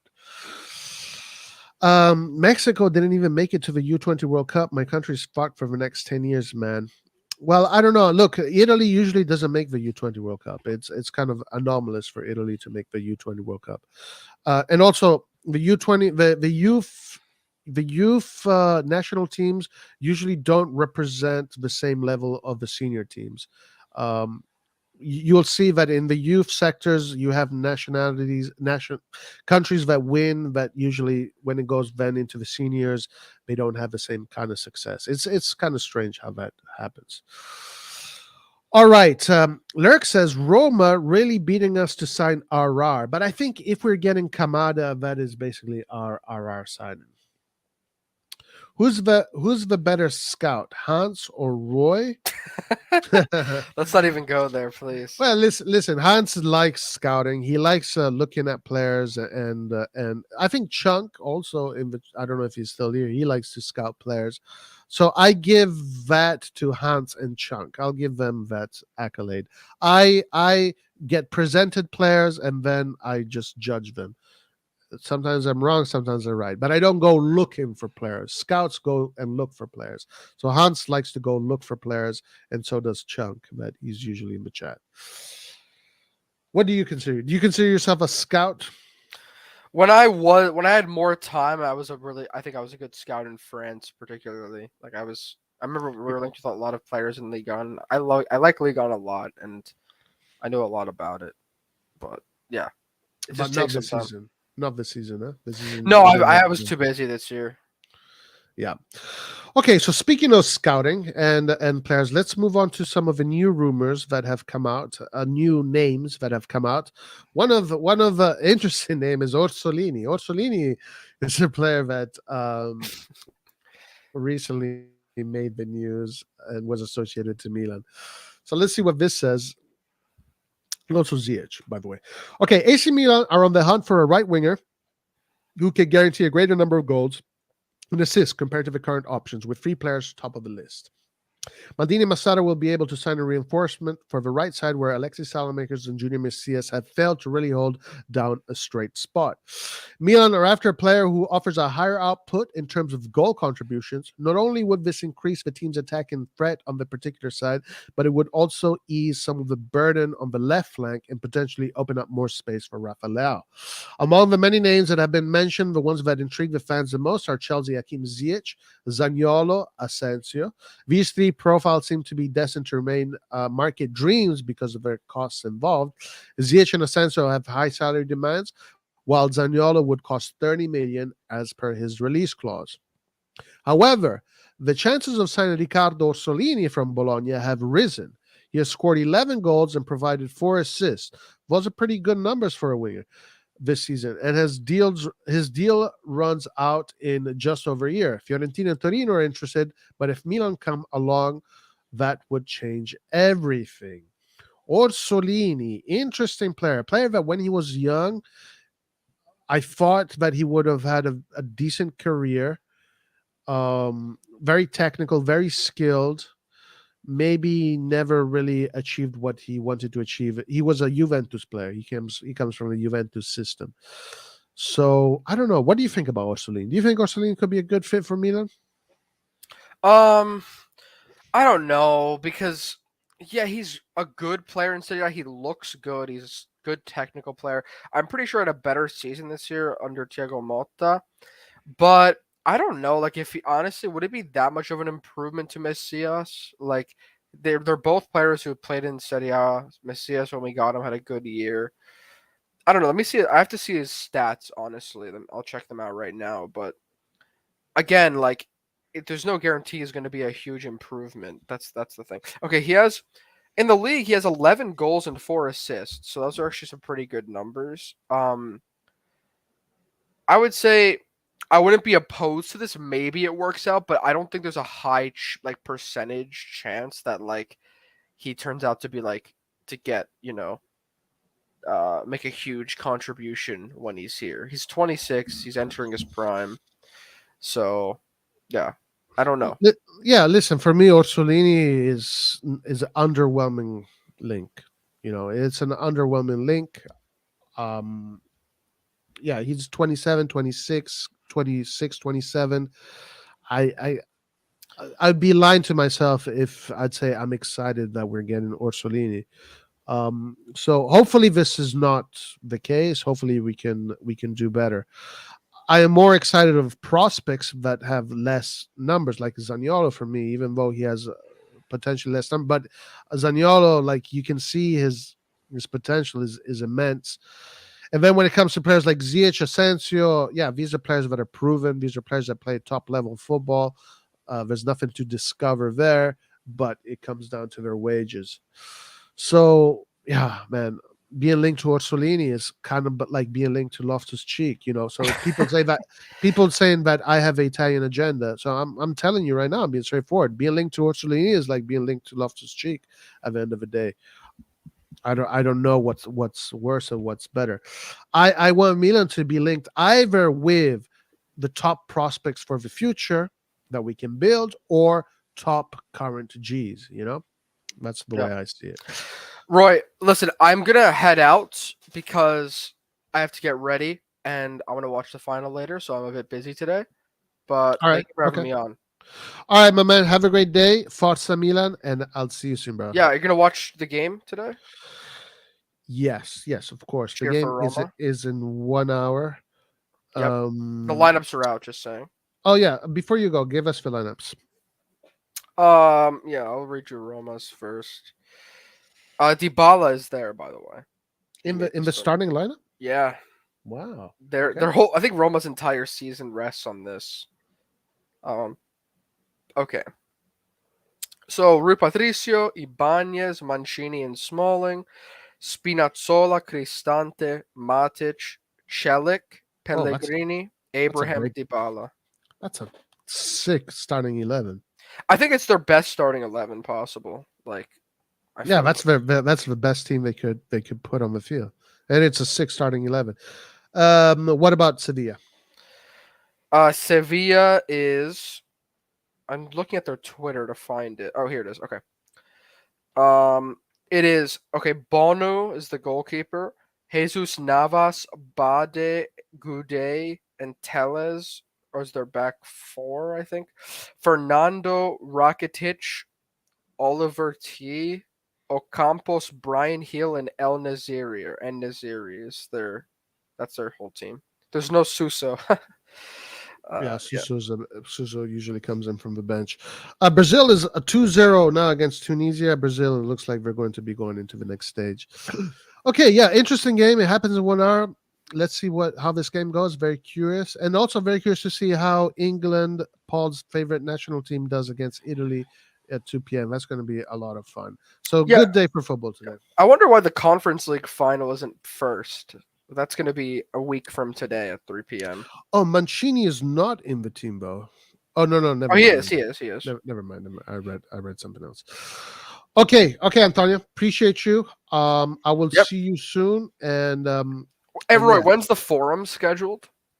We're going to do the forum, I believe, either tomorrow or Friday. Just let me know because I'm going to try to get you know who. So, yeah. Okay, got you. All right. Make sure that he brings his helmet and armor. Oh my gosh! Because please don't scare him off. He's gonna there is no mercy, no mercy. Oh my god! All right, bye. Peace out. All right, peace out. All right, Lurk Milan says, I watched Scamacca's highlights and goals for West Ham. He would fit in our team perfectly, and all his goals were from heavy congested defense blocks or bangers outside the box. Listen, Scamacca, technically speaking, is fantastic. I've said it many times that when I looked at this player and I analyzed him in the past, when it comes to hold-up play, when it comes to just technical abilities as a center forward, he is always was on top of my list, one of the best out there in his age bracket. Of course, my concerns with Scamacca is more of the mental aspect. I don't know how strong of a personality he is, but there is a rumor right now suggesting that West Ham is going all in for Origi, and in my opinion, a great opportunity would be to make an exchange Origi with Scamacca. I think that would be a really good exchange. Yeah, I'm all about the Scamacca pursuit. I think if we get Scamacca, we are most likely getting a player that in Italy is going to be really good. He already proved it against us. We saw him against us. Guys, I still have that memory of the goals he scored against us in that game where they beat us at the San Siro. I believe it was 3-1 or 3-2. He scored 2 bangers. But again, this is a player that in Pioli's system would help us play better than how we play with Giroud, because his hold-up play is very good. He's very technical, so he's more similar to an Ibrahimovic than anything else. Technically speaking, he would be a great replacement for Ibrahimovic. Psychologically speaking, that's where I have my questions. Like, what kind of character does he have? What kind of personality does he have? Of course, we know he can perform at the San Siro because he's performed there against us and against Inter. I did have doubts about him going to England. I don't think England is a good fit for him unless it was a bigger team. And I said this before, he's a victim of the Italian market, being that a lot of these players cost a lot and the Italian teams don't have the money to buy these players. So he ends up going, in these shit teams in England where it's difficult for him to adapt, difficult for him to become the player that he ought to be. Scamacca for me is 100% top of the list when it comes to center forwards that we should be getting. This is a player that I think has still a lot to give, a lot to say, and also he's still considered, quote unquote, a youngster. He's only 23 going to 24. So I would totally be excited with the prospect of seeing Scamacca at Milan, 100%. 100%. My country, El Salvador, hasn't played in the World Cup. Be thankful. 2026 scouting is just luck. Can the player keep a strong mentality if he plays in a bigger league with more fans? Yeah, that's a good point, because we kind of saw that with CDK. Like, if the mental aspect is something that needs to be analyzed also, right? We're not going to look at players today, Chunk. We're not going to do video analysis of players. I've been scouting Tielsman today, and man, that guy is perfect for the cam position in Pioli system. I really hope we get him. I think it's a good opportunity out there free player. This channel will go crazy if you sign Orsolini. The anti-Italian agenda will go crazy 100%. Okay. Let's keep on. Roy being anti-Italian. I'm not anti-Italian. I'm the furthest thing from being anti-Italian. Comparing a Bologna player with a Chelsea player isn't being anti-Italian. Sevilla's season does what season does too. It's going to be an intense game. It's going to be a great game. Looking forward to it. Looking forward to it for sure. Zaniolo would be my first choice as for summer signing. Him, Leao, Kamada would be lit. Zaniolo is another player that I would love to see at Milan, guys. Zaniolo is another player that I love to see at Milan. I really was hoping that we would have gotten him this winter. Of course, Zaniolo does come with baggage, especially his disciplinary issues are his bigger concern. Roy, just one, come on. He's kind of a revelation. Oh, whatever. What's his name? Come on, let's check him out. Fine. But it depends what league he is, because I do not want the video to get blocked. Milan, 14th most valuable team in the world. Wow, that's nice. We need to get to in the top 3, guys. Slowly but surely. Okay, in the meantime,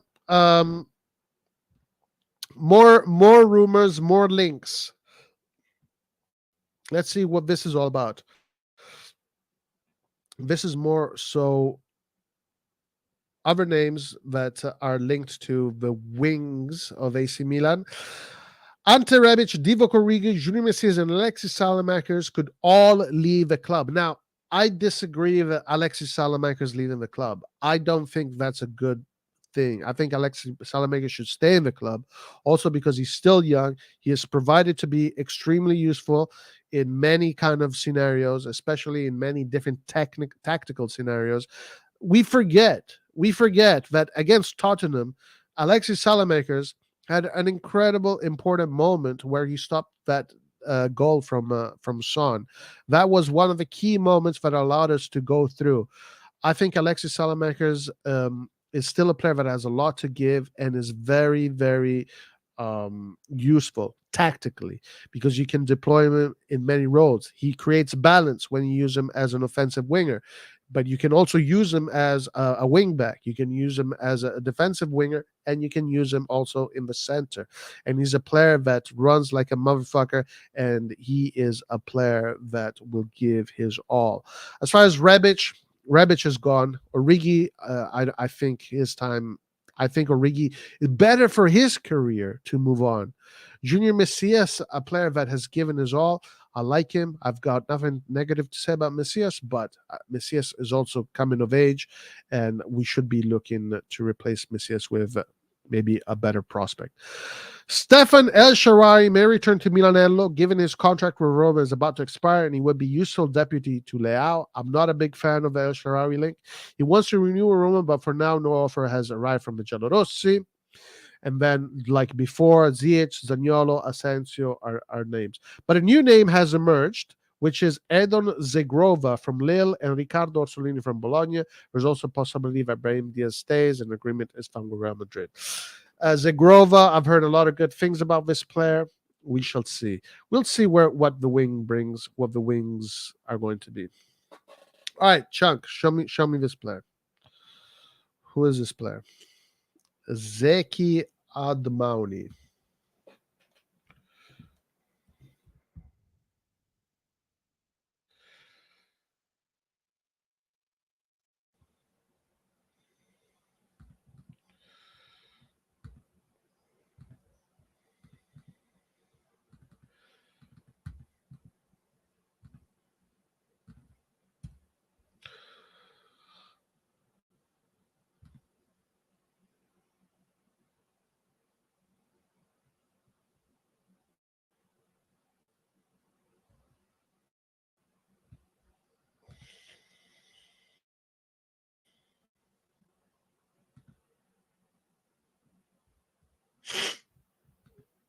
All right.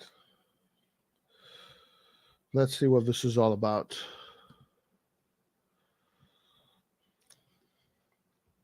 This better be good, Chunk. He better be the next Van Basten. He better be the next Van Basten.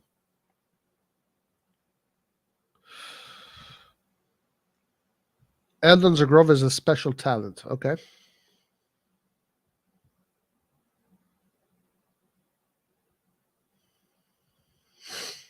Both feet.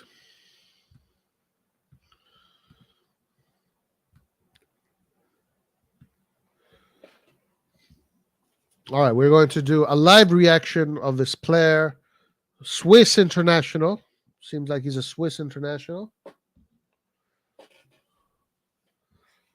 That's Basel, correct? If I'm not mistaken. Number 9.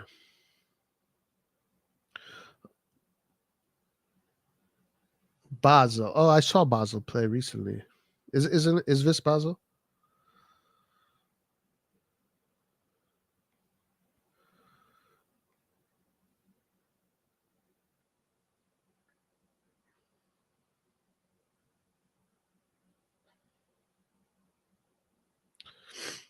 Okay, so he's got rapid movements.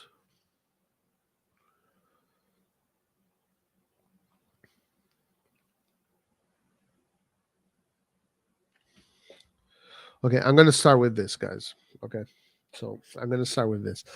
The first thing I do, as soon as I see a player touch the ball, I already kind of know what kind of player he is. And I don't know if you want to know what I think, but he's very rapid. He definitely has a lot of speed in his play. Very intense. Very intense. Very intense footballer.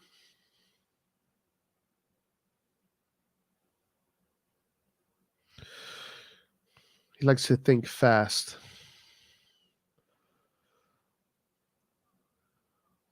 Nice cut. Technically speaking, he's good, but not the best I've seen.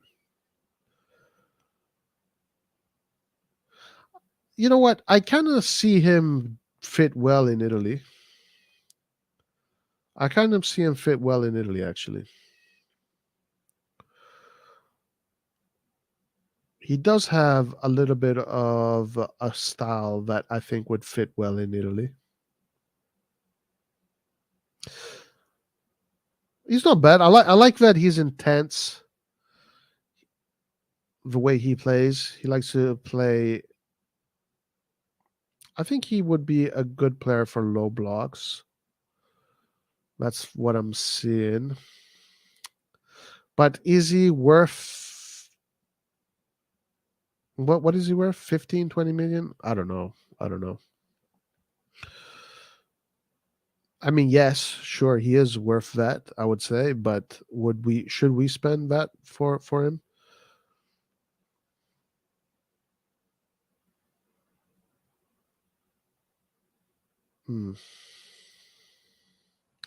Yeah, I saw Mikatadze. He's good, but the fact that he plays in a lower division, to me, it's like players that play in lower divisions, you cannot expect them to come to a club like Serie A and perform right away. Like it's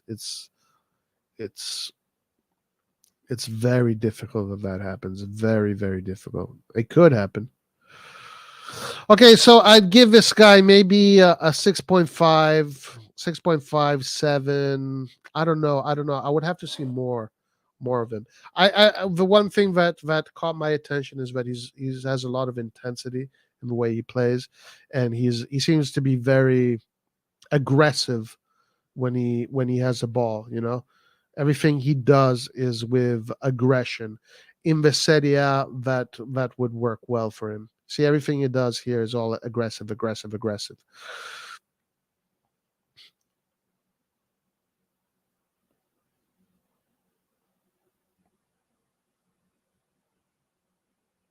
He's clever. He's got some good through balls as well.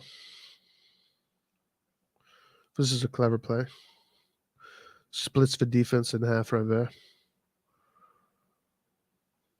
I don't know. What do you guys think? You tell me in chat. How do you see this player? Is this a player that would interest you? Yeah, I like that he's aggressive. I like that he's aggressive and that he's intense.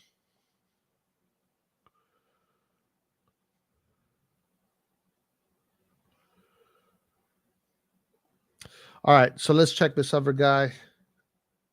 What's his name?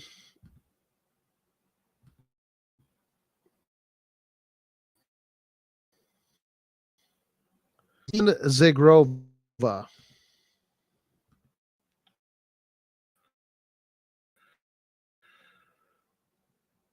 Zegrova.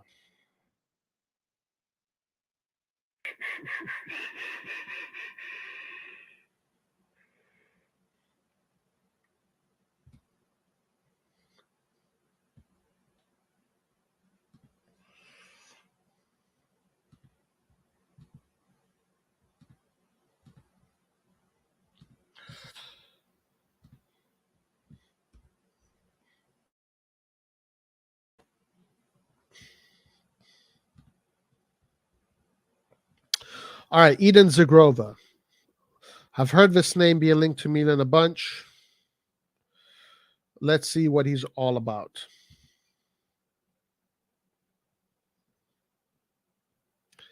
Eden Zagrova.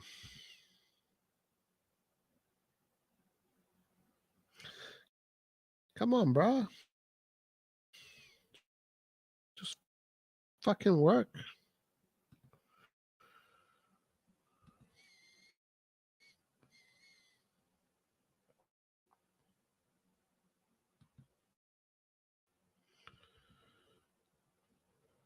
Why isn't it mirror version?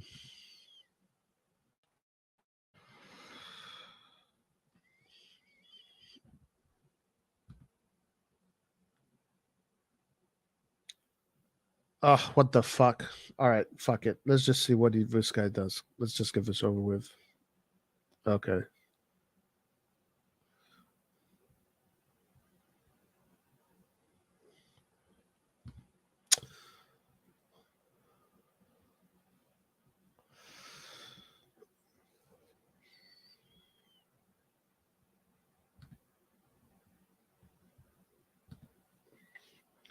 All right, Eden Zagrova. Let's see this guy. Ooh, clever. Okay, this guy's a Viceveraschilia kind of winger.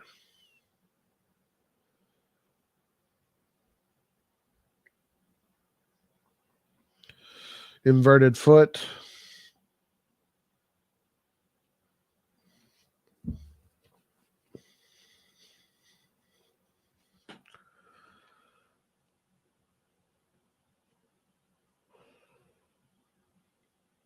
Oh, he's interested in this one.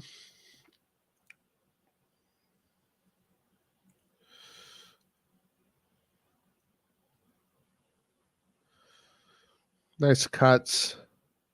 Oh, nice. Wow. Very sharp cuts. This guy's a very interesting winger. Good technique. Notice how he's much like if you know the difference of intensity between the first guy and this guy. So the player that we checked before was all intensity, aggression, like a bullet going through. While this player here is more methodical, slows down, speeds up, slows down. This is yeah. Both of these players are interesting.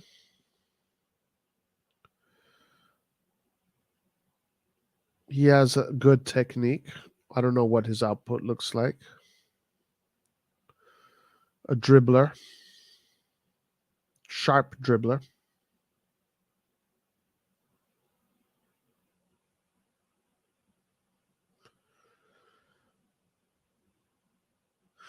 I see both these players do decent in Serie A. I don't know if I don't know enough about them to know whether or not these are players that we should spend money on.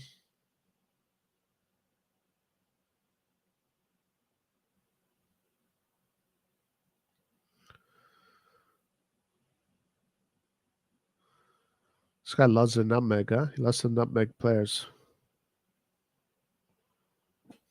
I don't know. What do you guys think? You tell me. Politano, yes, very similar to Politano. Very similar to Politano. Verratti did it. Roy played in lower league and went straight to PSG. Verratti is an example. True, you're right. There are some examples. Very few and far in between. Verratti is one of the examples. Verratti is also the only player in Italy to have ever been. Well, I think no Gatti. No, it's Gatti. But before Gatti, Verratti was the first player that got called up in the national team who came from Serie B.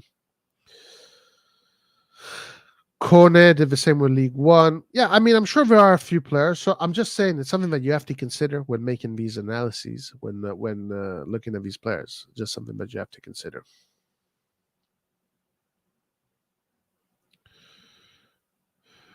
These potential new signings won't do Milan any better in the competition of UCL. Very interesting. These are all interesting.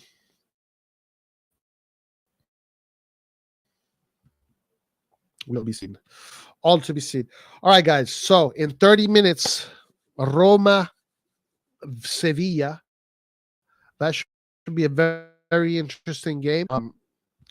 Looking forward to it. May the best team win. May the best team win. I hope it's going to be a clean game, and may the best team win.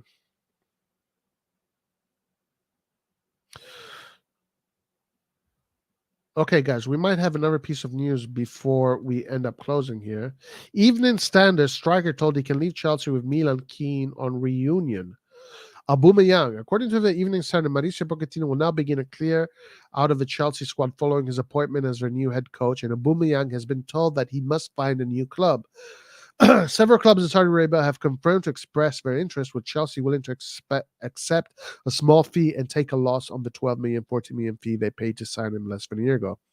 Aubameyang would approve of a return to Barcelona, but Atletico Madrid and Milan are also interested in him, as per the source. The Gabon international did play with the RossonARI as a youth player in the late 2000s. The 33-year-old scored 3 goals in 21 appearances this season with Chelsea. That's it? Damn. Under pressure to sell player before June 30th to improve their financial accounts. Edward Mendy, Christian Pulisic, Loftus-Cheek, Kim Ziyech, Kovacic, Mark Cucurella, and Havertz could also be sold. Those are a lot of good names that are leaving, man. Kovacic, Ziyech, Havertz. Those are very interesting names. Aubameyang, guys. Big no for me. 34 years old. This guy is done with football. Hopefully he does not come to Milan.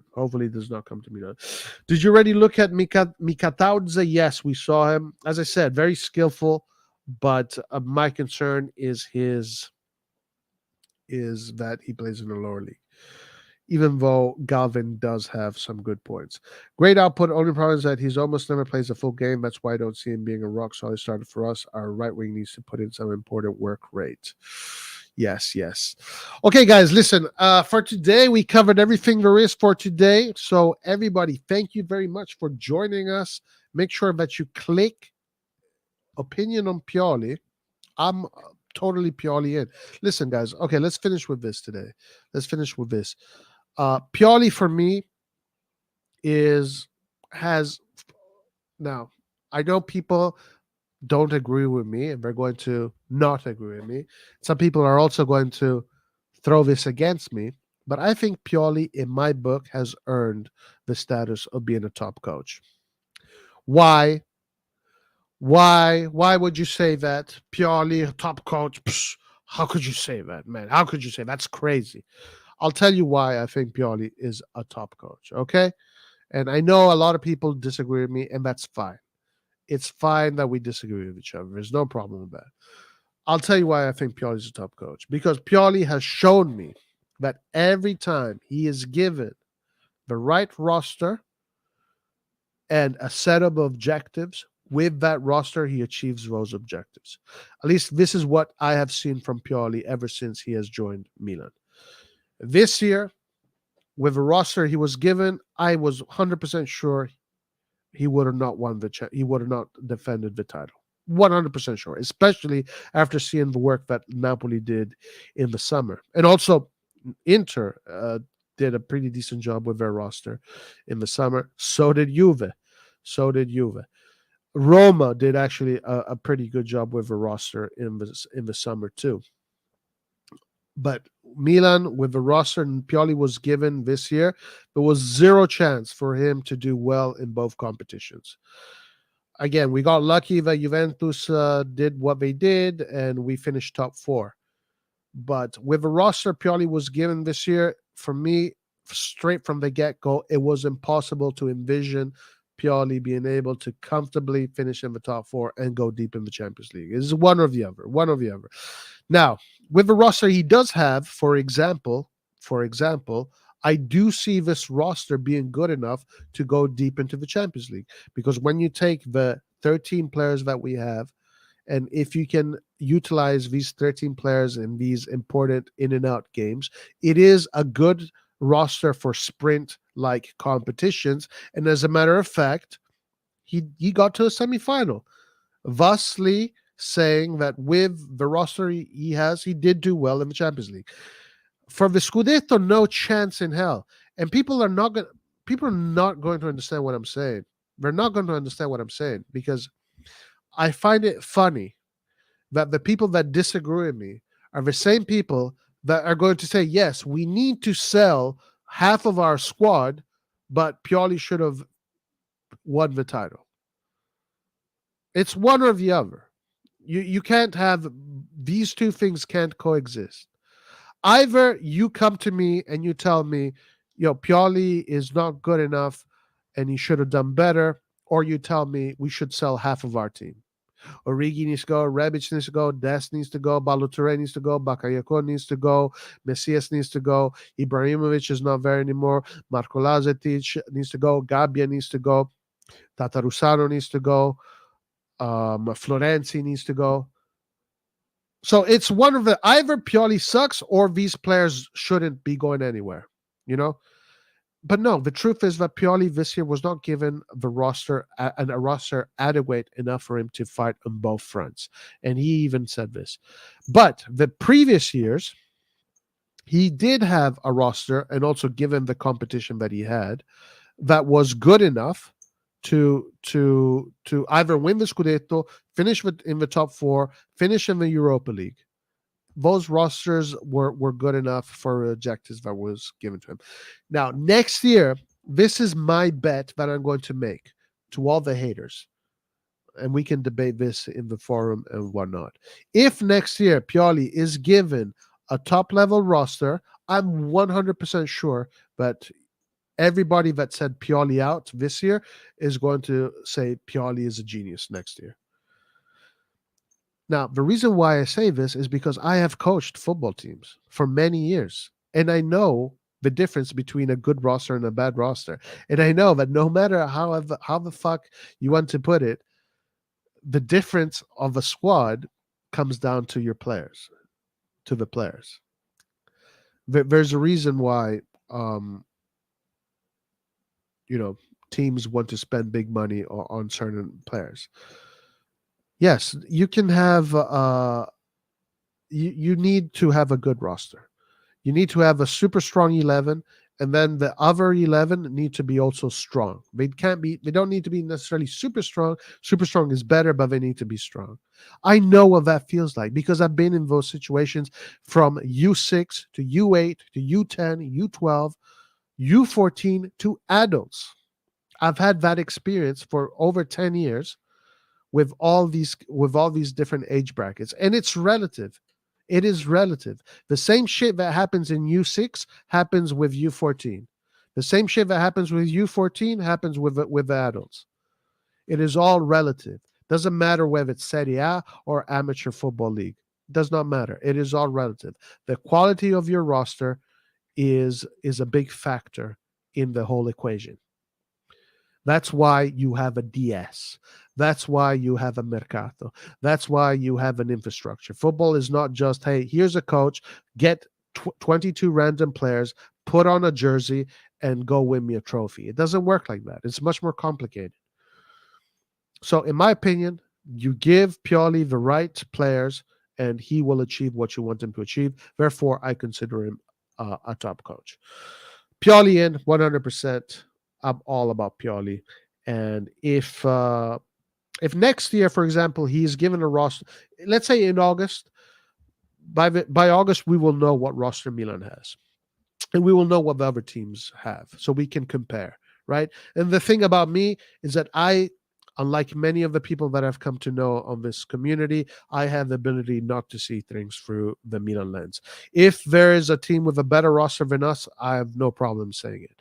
If there is a team that does a better mercato than us, I have no problem saying it. I have no agendas. I just say, I just look at the things they are. I don't want to set any crazy expectations to myself just to disappoint myself at the end of it all. So in August, we will see what Napoli has. We'll see what Juventus has. We'll see what Inter has. We'll see what Roma has. We'll see what Atalanta have. We'll see what Lazio have. We'll see what Fiorentina has. And we will see what Milan has. And then we can make a decision. Is this roster good enough to achieve whatever objectives are set? The objectives are going to be the same. Top four, go through the group stages, try win the Scudetto, try win the Champions League. In August, we will know. And in August, I will tell you, yes, this roster is either good enough or not good enough. If it's not good enough, I'm expecting to see Pioli out and everybody blaming Pioli out. If it is good enough, I'm expecting to see Pioli do good. And if it is good enough and then Pioli messes up, then I will let you know, yeah, Pioli fucked up. So this is the way I see it. I know that 90% of the people don't agree with me, but 90% of the people don't know what it's like to coach a football team. You think you know because from the couch, everybody is an expert.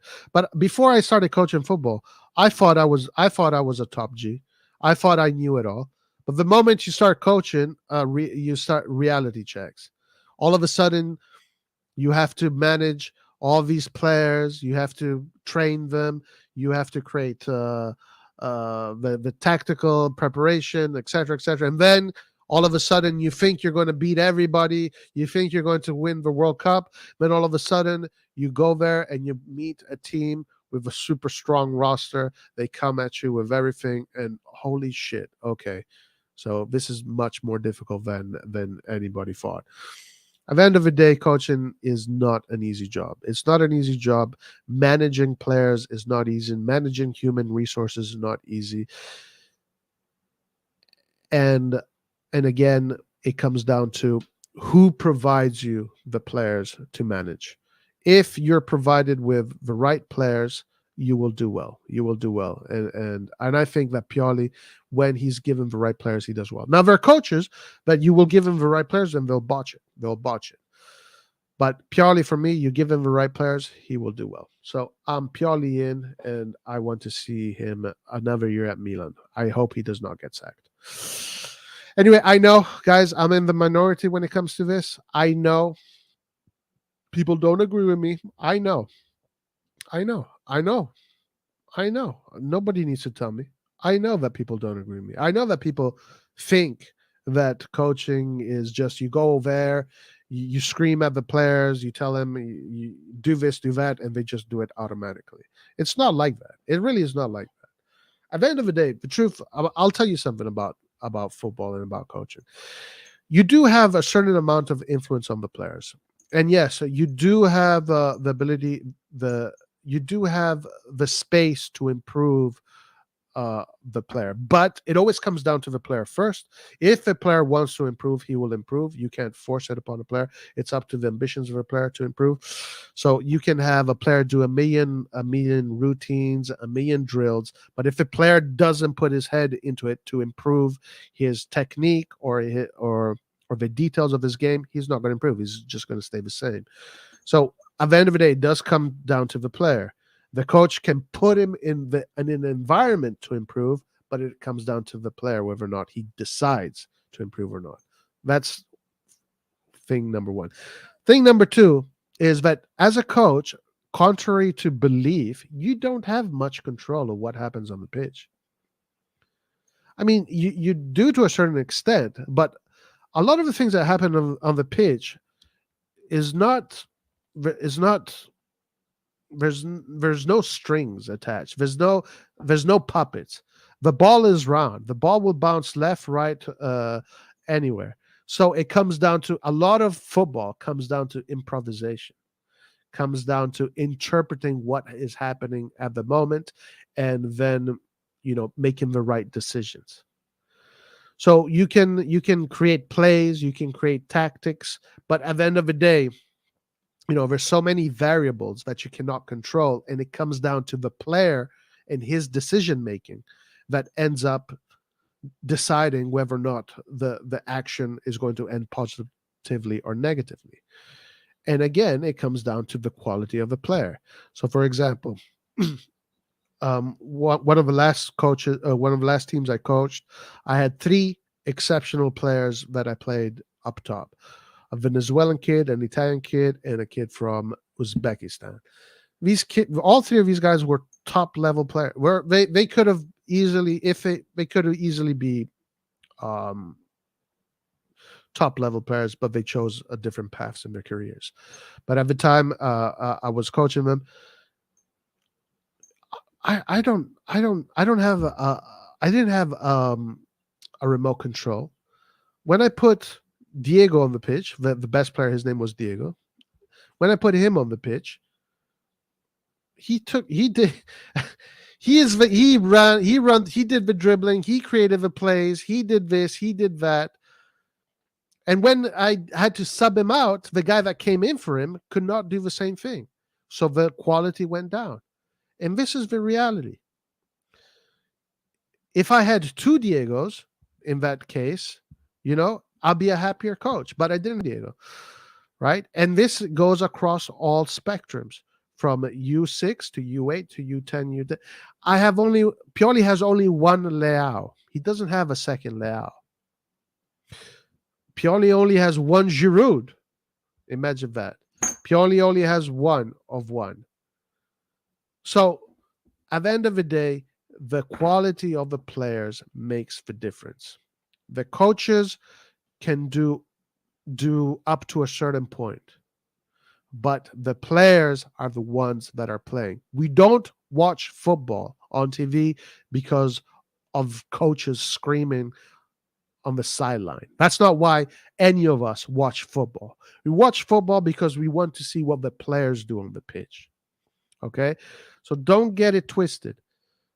Coaches do have an influence on the team. Of course they do. Of course they do. But at the end of the day, it is the players that make the difference. It is the players that make the difference. And of course, yeah, I would say, if I would to give you my opinion, I think 30% is the coach, 70% is the players. And I'll leave it at that. Of course, yeah, the best player was named Diego. Yeah, that's crazy. Anyway, guys, having said that, I appreciate everybody. I know when it comes to this stuff, everybody has their own opinions or their own agendas. I can only talk about my experiences and the way I see things. Therefore, based on my experiences and the way I see things, for me, this season had nothing to do with coach. Of course, coaches will make mistakes, but like everybody makes mistakes. At the end of the day, for me, I want to see a good, strong roster. With a good, strong roster, I have confidence that Pioli can achieve the unimaginable. And that's what I wish for when it comes to Milan this year. Having said that, guys, make sure you like and subscribe and do all that good stuff. And in 20 minutes, we're going to see Roma versus Sevilla. So hopefully that's going to be a good game. And then after that, guys, Italy's playing against England. That's going to be also fun. Having said that, thank you for joining Milan News today. We're going to have, as I said, this is going to be daily now that the summer is here. And the Milan Forum is going to be coming up either tomorrow or Friday. So either tomorrow or Friday, we're going to do a tier list of players that we want to either keep, sell. I think we're going to that tomorrow, and then Friday we're going to do the forum.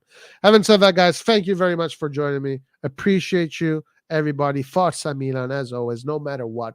Forza Milan, I don't give a fuck wherever we're in. Serie A, Serie B, Serie C, Serie D, Interregionale, Promozione, I don't give a shit. Yes, Forza Milan. Guys, have a great day, and I wish you blessings and all the rest. Ciao. Vincerai, non ti lasceremo mai.